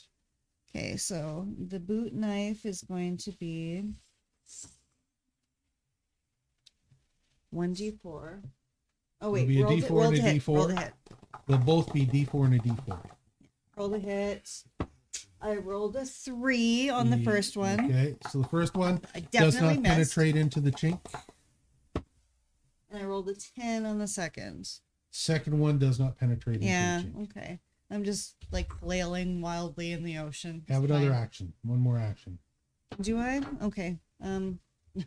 Again with the one of them. Not really good with knives. I rolled an 8. And it doesn't penetrate either. Yeah. The armor is just too tough. Oh wait, I rolled the wrong dice though. I rolled this one. What even is this one?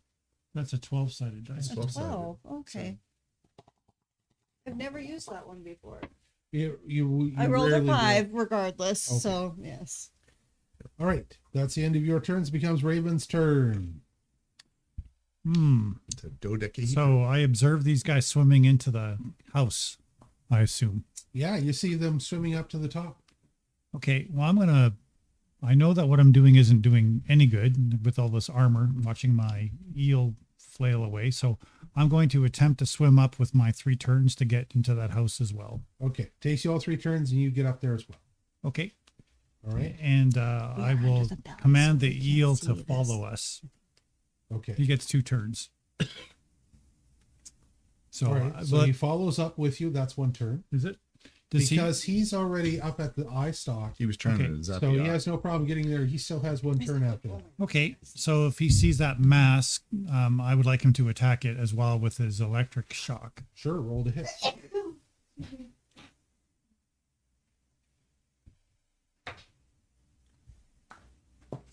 A natural 1. Oh, dear. He didn't do very well for an eel. Well, because dear. it's a summoned creature, I'm not going to give him any negative effects for a 1. I'm just going to say it didn't work. Jeez. No, not even close.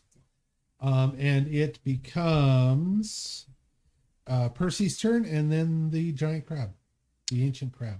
So, Crabwreck. all right. Should put this in the So, let's use the bastard sword. Because it's big and unwieldy. And I rolled a 21. hits. And that does damage. Oh, why can't I see anything? Okay, hang on. Oh, 1d8 plus 2.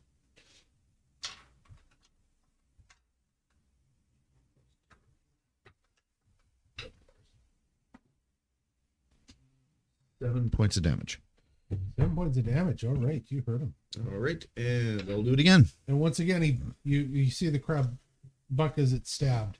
It's not used to feeling pain, and it's very, very, very big. But these little things are hitting it in a very tender spot. That one doesn't do anything. One more time. One more time. Okay. 9 plus 10 doesn't do it Nope, because not gonna make it. You get the penalty. That's the penalty. And that's my turn. Okay. Becomes Crab's turn, and Crab starts wiggling itself around a little bit because it's got this problems with something being under its shell and bothering it. It is still battling Nereo, so it doesn't try and go after any of you, but it is moving around, so that means that whoever is underneath it could get hit by it swinging its body around down there. So Right. that means that I need both Josephine and Lavinia to roll a reflex save. To dodge. See if you can dodge its movements while it's thrashing. Yep, D20. I rolled a 16. You're okay. And Lavinia 3. rolls a 3. Lavinia ends up taking just 3 points of damage when one of the big crab legs hits her and knocks her a little bit into the water. But there's no prone because you're in the water, so you just get bumped by it. Bump and a big bruise. That's right. And then it becomes Lavinia's turn immediately. I'd like to get out from underneath there. And am I able to swim up to the house? You'll take all your actions and you can swim up to the shipwreck. That's what I'm doing. Okay, so Lavinia swims around between the legs and up to the shipwreck to join the others. Okay.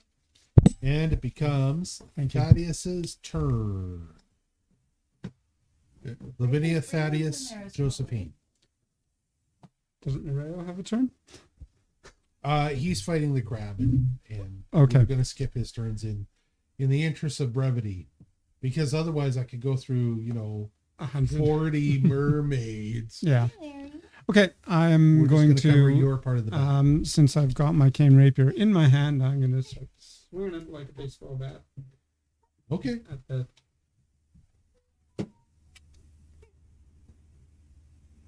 18. Hits. Mm. 1 and 1. That was a great Look in the camera. Look in the camera. So Oh, wait. As- It's not even on. 2 damage on that one. as you hit him with a bludgeoning attack, it's all kind of spongy and it goes blook, and you do 2 puny points of damage. 3 points. Roll to hit again. 7. 7. And you'd get an extra He's crying 5. into the You microphone. miss on the second. Third try. Third try's try. the charm. I hope so. 6. Miss. Oh, I'm back. All right, it's Josephine's turn, then Raven, then Percy. Okay. Oh, Lavinia, did I miss you? Okay, we'll stick Lavinia in here because that's what happened. I jumped to Thaddeus. No. Go ahead, Lavinia. I'd like to use bone spray. Bone spray. All right, so you used your turn to swim up there. Okay. But Oh, when it's, yes, But when it's my yes, turn right. again, I'll You'll use do it. Okay, so it is Josephine's turn. Okay. I thought Okay. I was right. So I'm the only one still stuck underneath here, and I'm still jabbing at the chinks in the armor. So Okay, I'm gonna roll the hit. roll with 1. I rolled a 9. You should put your tray in front of you because you're on a crane. There you go.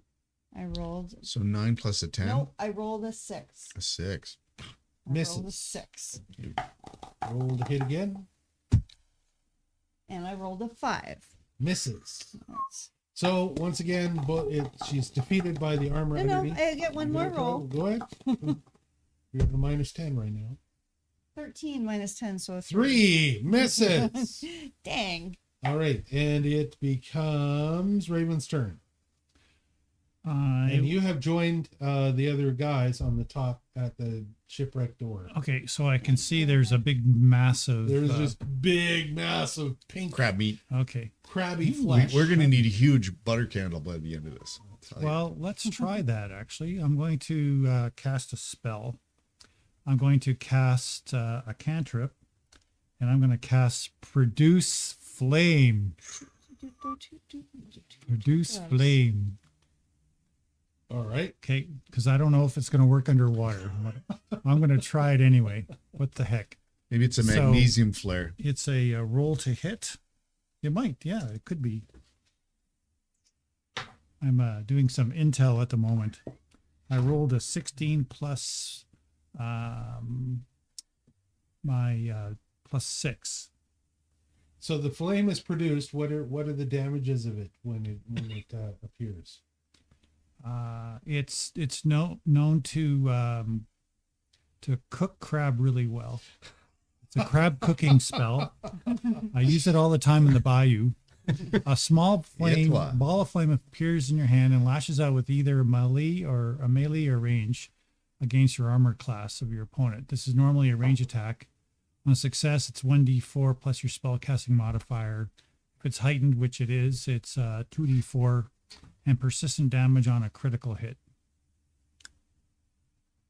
Okay, I'm going to say because you're underwater, it's reduced to 25% of whatever its regular power is. Okay. So it'd be 2d4 at 25% of that plus whatever. So, okay, so I'll roll. So I rolled 5 plus my spell casting ability is 9. So 25% of that is basically we'll round it 2.3. up always, Okay. so it'll be 2 points. It's 2 points. Okay. It would So- be 3 if you rounded it up. No. 9, 25% of 9. So we're 2.5. saying 25% of 10. Yeah. If it was 10, it would be 2.5. And even if you're rounding up, if it's 9, it would be 2.3 or 2.2.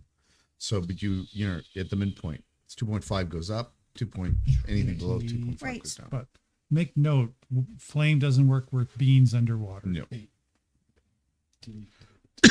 I can't use any of my boomsticks underwater, so Why? This is a big unique problem for you guys right now. Yes. Yeah. But my eel can still do its thing. Oh, And yeah. it's time for your eel, right? Well, I think then the electric stuff isn't working, so he's going to just try a attack, and he's going to try a tail attack, which is no, he'll try a jaws to give it a chomp. So it's plus 6 to hit, and 16 Hits. hits. Okay, so it's 1d6 plus 3 piercing. You rolled a 3 plus 3 is 6 points.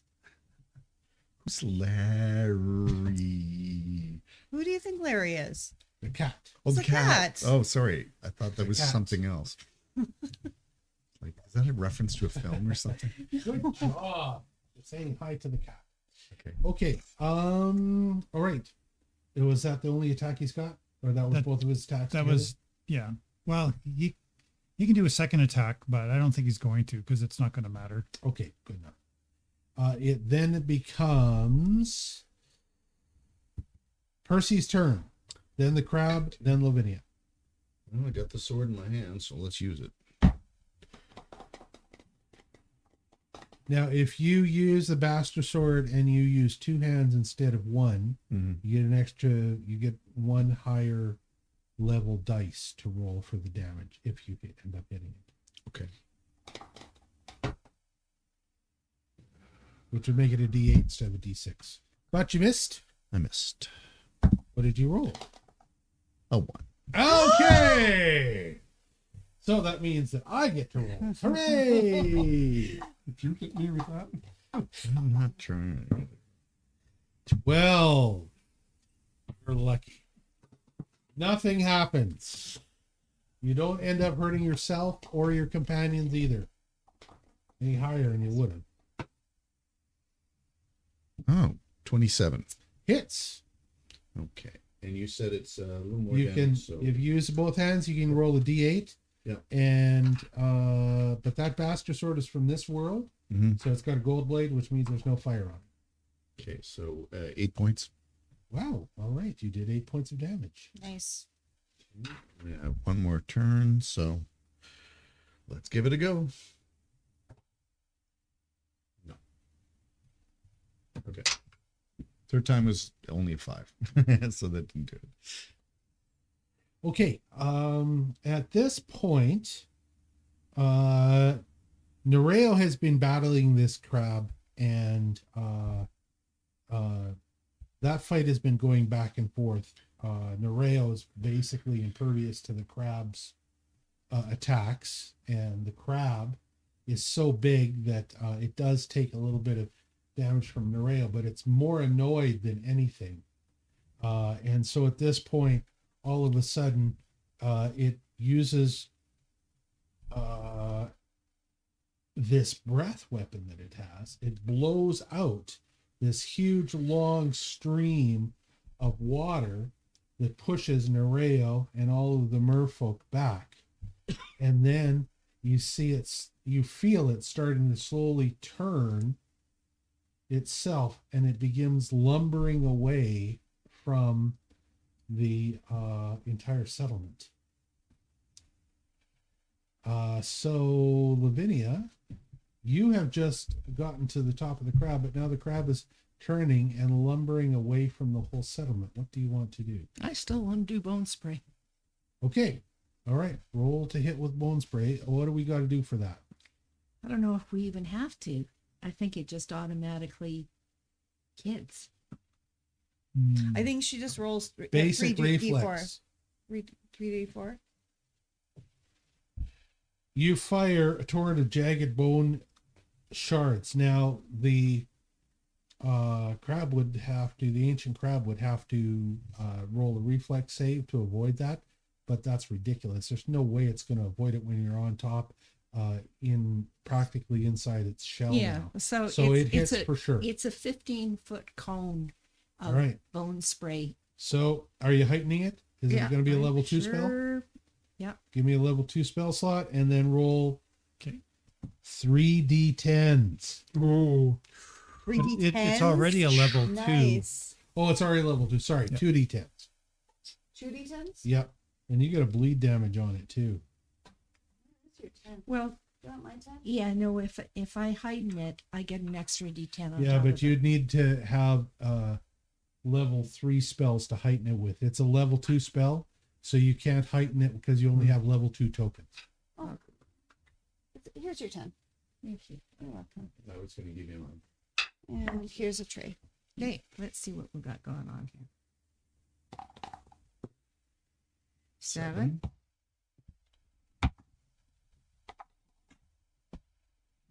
4. So 11. 11. 11 points of damage. Very good. Plus whatever is added on. I've got bleed. A bleed, plus 1 point of bleed.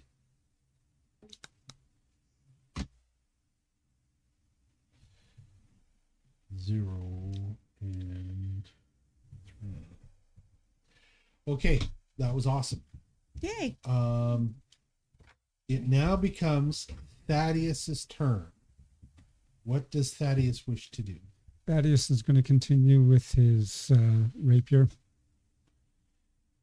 Okay, go ahead. Are you using it as a bludgeoning weapon or as a stabbing weapon? Oh, I'm swinging it like a bat, but it's got the blade. Oh, So slash. Slashing. Oh, okay, Slashing. fine. Slashing. Yeah. Okay. I thought it was bludgeoning before. No. Okay, go ahead and roll to hit. 2. No. So once again, shoop in the water. It's problem swinging it through the water, which is probably why plunging is what they do with tridents and stuff. Swing it through the water, you don't have any luck. Okay, I'll try that. Try it again. 5. 5, and it doesn't work second time.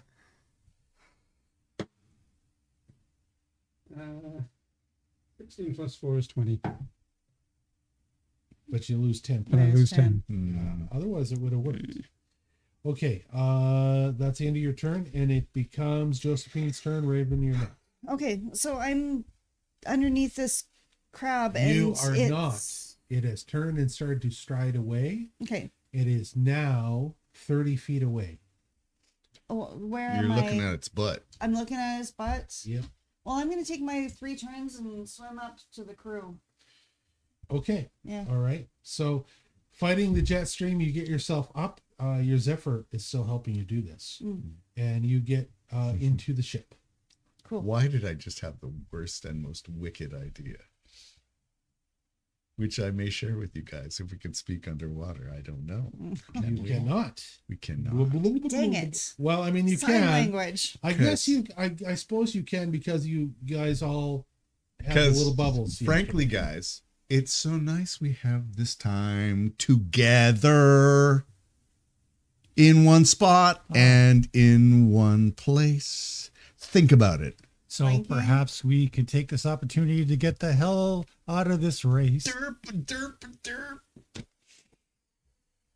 Okay, so it is now Leaving you Raven's turn. a departed bachelor. Well, Breaking I'm going winning to try casting another spell. Okay. I'm going to cast a cantrip, and I'm going to cast Electric Arch. Electric Arc, and we'll see if that works. It's a basic reflex save. He can't do the reflex save. It's a hits for sure. Yay. So it's not a very powerful spell. It's 2d4 plus my spell casting modifier, which is 4. But it's better than some of the other stuff I've tried. Okay, so by the way, a 4-sided die is really hard to pick up. They really are. Okay, there's 4 plus 4 is 8 total. Oh, nice. Total of 8 points of damage. Good roll. And that's and I just secure myself to make sure I don't get knocked off of this crab as my third move. But my eel will also take a stab at this guy, and that worked last time well with his Bite. bite. So he's going to try that again. Okay. So it's a +6 to hit. He rolls a 14 plus 6 Hits. is 20, and it's 1d6 plus 3 points of total of 4 points of piercing. Okay.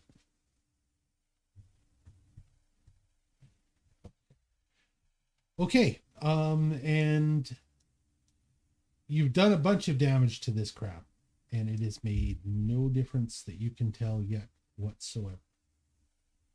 Other than the fact that for some reason the crab finds you an annoyance under its shell, but it seems to be leaving because it was pissed off at Nereo.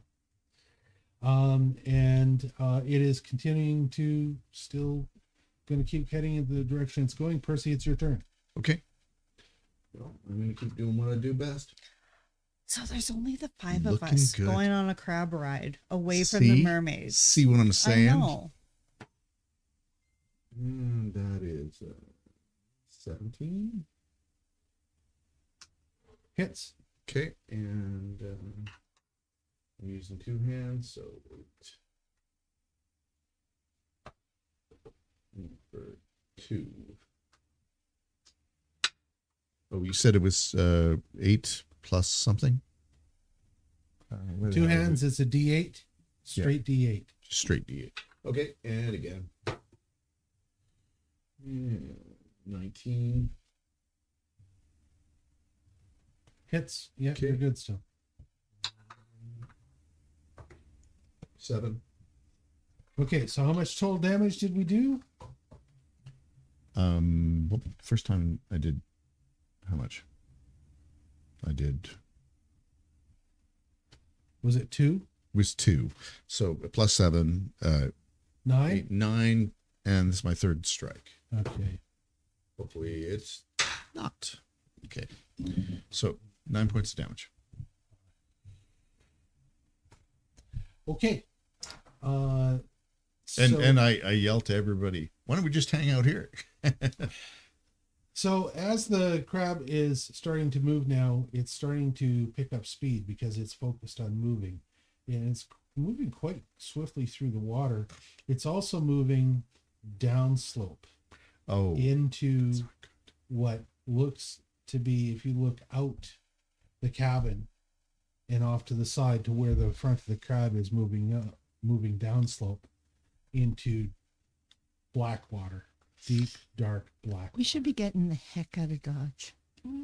So in its one turn, it clears another 100 feet of water.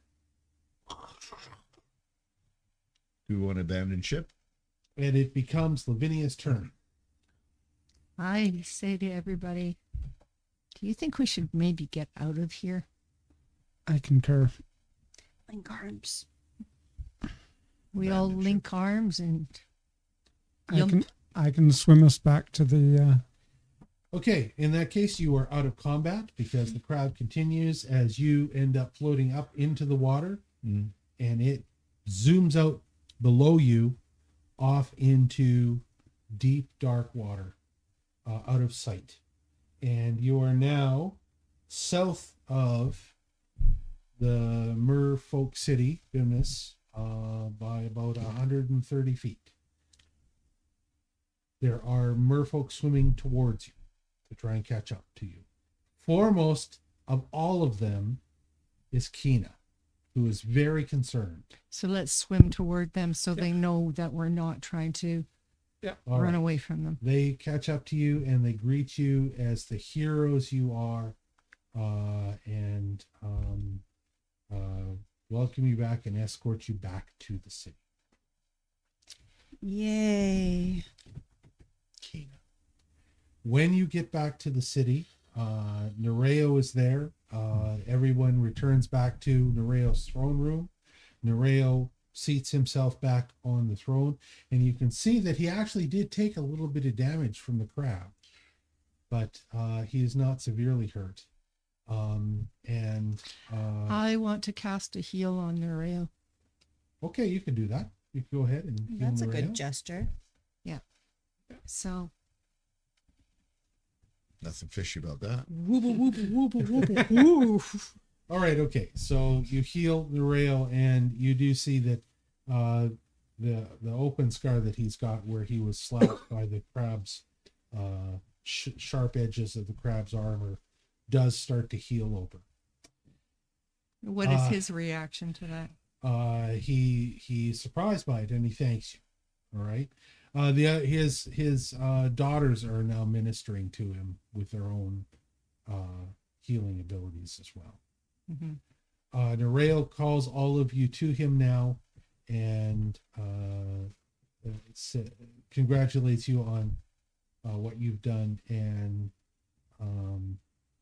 tells you that he has made a decision. And that decision is that he is going to offer you two things. One is an alliance in case you ever need any help when you are anywhere near in his realm or anywhere near it. The other thing that he offers you is he says that it is important that that you continue on your quest, including taking Thaddeus with you. Oh. But Keyna will not go. It is his wish that Keyna remain with her people. Yeah. He is not going to send Keyna with you. He wants Thaddeus's oath that Thaddeus will return within a year's time.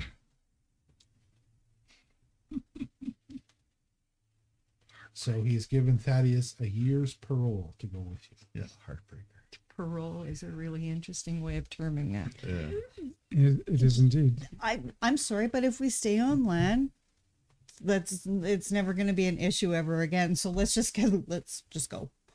Well, you know they can live on land, right? Oh shoot, I forgot about that. Yeah. Not only that, but you don't know what other allies that they have that they could call to honor. Yeah, Right. and Exactly. Maybe he's got a way into the network of portals. We don't even know. Why don't We you don't know ask him? anything. Yeah, now Yeah. would be a good Yeah. time. Nereo is at your disposal to ask him stuff. And Nereo has given you a Nereo. generous offer. Us Yes. a generous Yeah, I think offer, that's Yeah. I think we should accept that. Oh, generous offer. absolutely. Of course I will. I mean, I would want to be back to Ju- support my family anyways. Well, Take the treasure. take the treasure. You took the woman, take the treasure. Yeah, you earned it. The dowry. You got the chest. Mm. The dowry is sitting right there, right beside Nereo. You can freely do what you wish with it. It is Thaddeus's dowry to do with as he Bride wishes. price. Yeah, there you go. All right. Yes, I will be back within a year. Does anyone know what the date is right now? April 24th.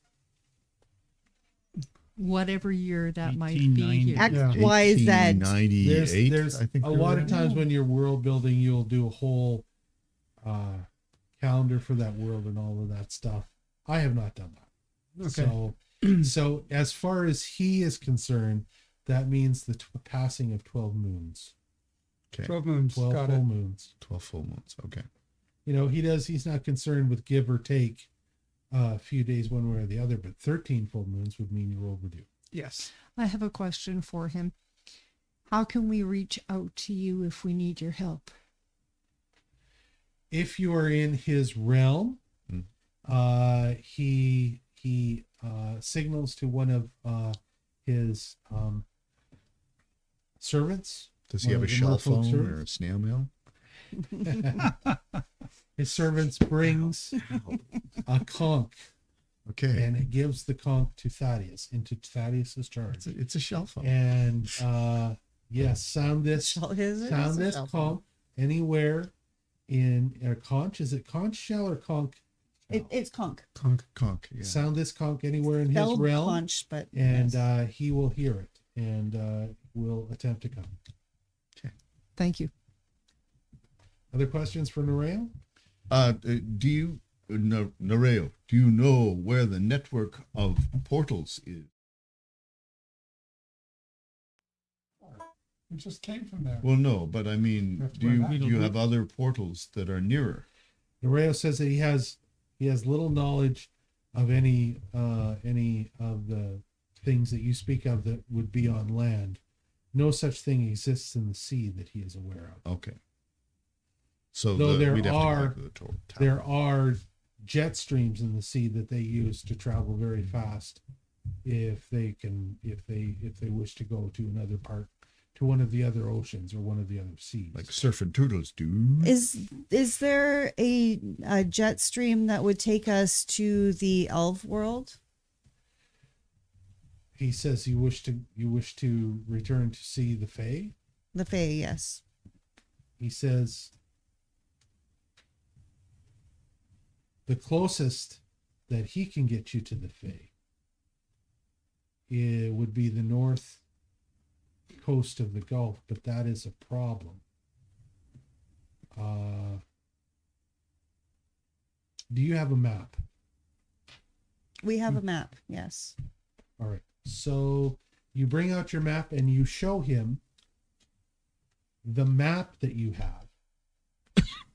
Do we have map of Wyldermage on there? No. No, okay. Thaddeus has that partial map, the fragment. Unless you could bring it up on the. The map of Wyldermage is the one that we have, because that's the one that we found in the tavern. That one. Oh, Yeah, Dungeon Master, can you put the map on our? Yeah. this- I'm going to do that right now. There we go. So, Nereo looks at your map and then he brings out a map of his own. Ooh. And he compares them, and you can see that they're both essentially the same map. His is only part of the continent, he says, because of course they don't keep many land maps. There's no point. One of the things that he points out to you, though, he says your map is much older. This is clearly a more recent map that they found in one of the shipwrecks. And one of the things that he points out in comparing your map to that map is that on your map, the area in red, known as the Coast of Slaughter, is a small area like this, whereas the map that he has shows a much larger area that Iago's forces now control, all the way from this side of the coast all the way down the Florida Peninsula, almost to the very tip. So there's no access to you unless you wish to fight your way through, going anywhere. He also shows you where you are on your map, and I'm going to find your map. Just let me bring it up, and I'm going to put it up on the same screen. Could we actually get the map so we can see from the camera? Yeah, good. Okay. Here it is. And so, hey, there we go. as he shows you where you are on your own map now. Oh, okay, here we go.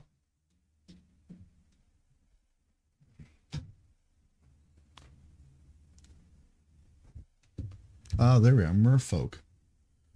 He points to an area right here.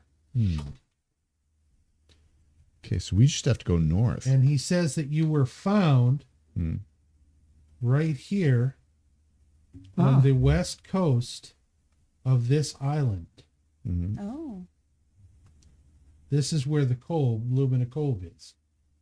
Is this spot right here. Okay. Here's another one of these. I've got one. I also have a curious question for him.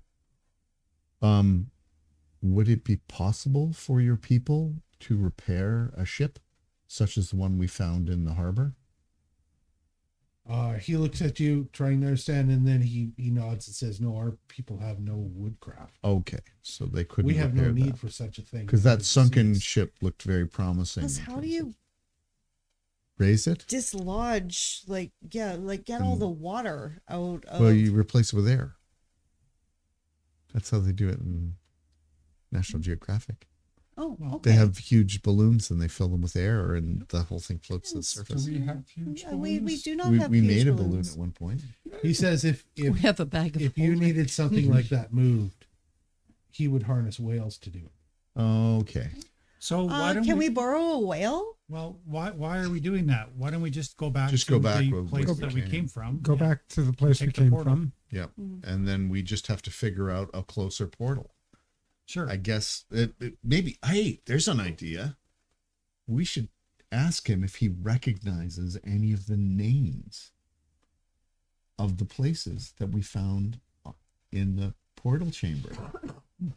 Because I am sure they are older names. Okay. So run them by Nereo. Nereo. Run them by Nereo. Mistvale Marsh. Mistvale Marsh. You should know which one that is. We do. That's the one we came from. Right? Yeah. That was the one that Yeah. was in the Looks like it Everglades. says ice cream.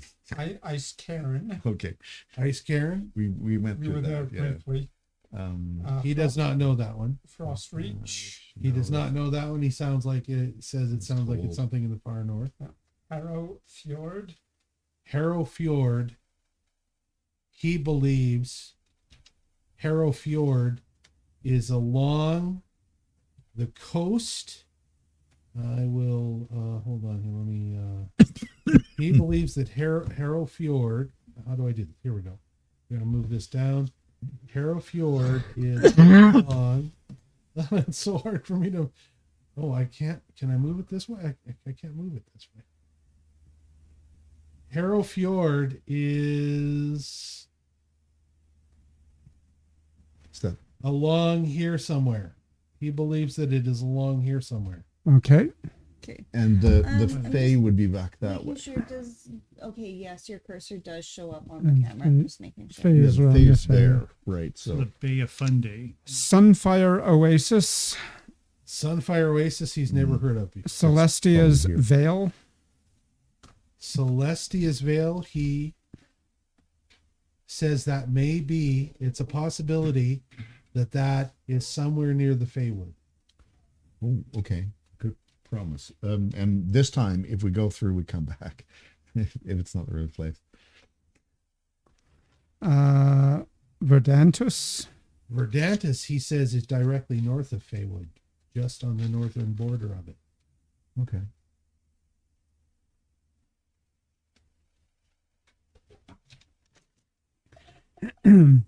Ironroot Citadel. Ironroot Citadel, he has heard of the Ironroot dwarves, so he assumes that it must be, and they are mountain dwarves, so it must be somewhere in the mountains. The Aesir Mountains. He thinks that it may be somewhere near the west coast. Okay. In the mountain.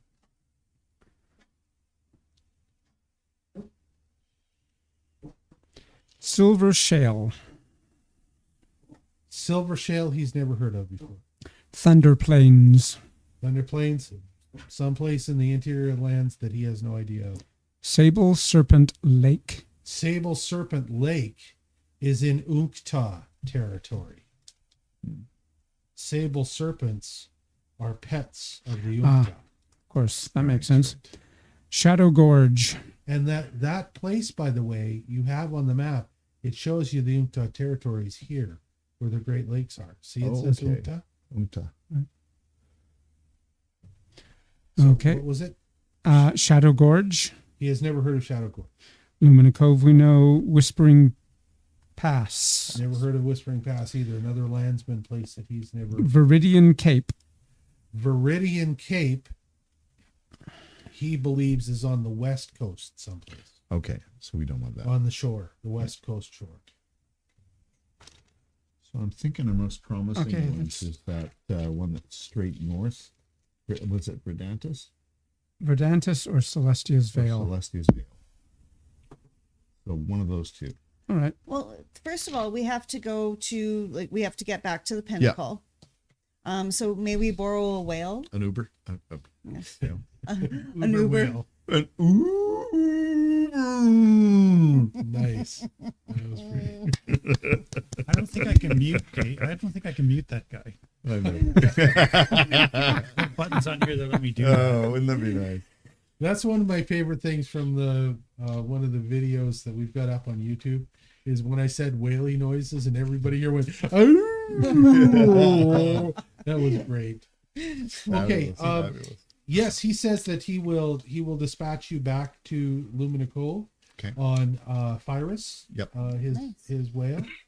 And if you wish to do that, you should make any preparations you want to do before leaving, and then Kiss your bride goodbye. I will do that and find out if there's any way that we could send messages between each other. Well, that. Aww. Well, there's Such the conch, but that romantic. will summon her father. Oh yeah, you don't want her Just father. if there's any way of If you just want a booty call, you gotta, or a taily call. I don't know. I sure hope that. go to your I'm room. not gonna even go with. I really I hope know, right? the look on his face went on the camera. 'Cause Mom, best. right there is you can see what's Just using recording. the 360 camera right now. Yeah, it's good. Keyna thinks about it for a moment.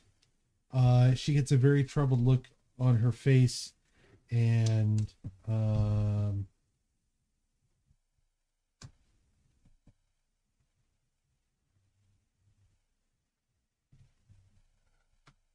she can't come up with anything that you could use, because that type of magic is beyond their ability.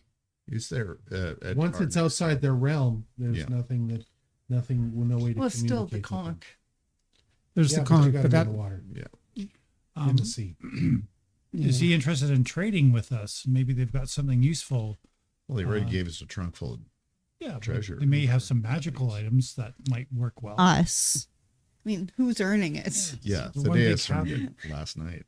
But just in case they have something that they might want to trade that we could find useful. I think Nereo agrees, and he thinks that's an excellent idea. He says they do have a hoard of some treasures they found from shipwrecks, and there may be, most of that is not of any use to them, but there may be something there that is use to you. And Raven does this. Raven's like money. That's wizards always need money. We're like so poor because we have to buy everything. That's how it is. So he commits to showing you the treasure hoard that they have to see if there are some things there.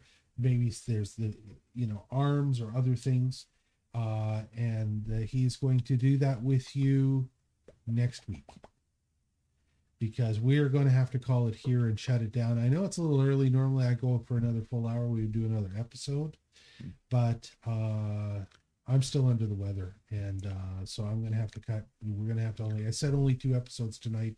This is going to be the end of the second episode, and where we will pick up next week, assuming I'm feeling well again and we're good to go. I have this forever cold that's weird. I'm seeing the doctor on Saturday for it, and I don't know what's going on, but it's been a month. Anyways, the plan will be then to pick it up with your preparations for departure and whatever loot there is that Nereo can share with you. Mhm. And then he will return you to Lumina Cove and you can plan to go where you're going to go.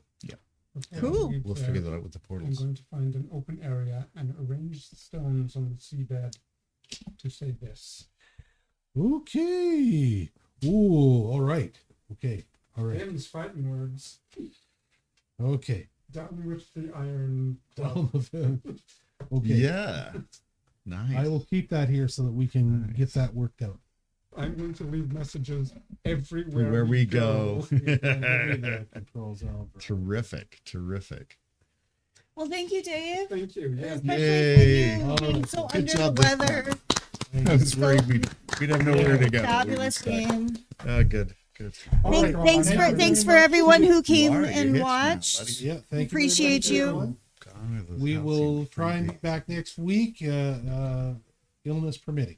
Okay, and we will see you soon. I'm going to switch us off to thanks for watching. Hello. Bye. Thank you. Bye. Thanks so much.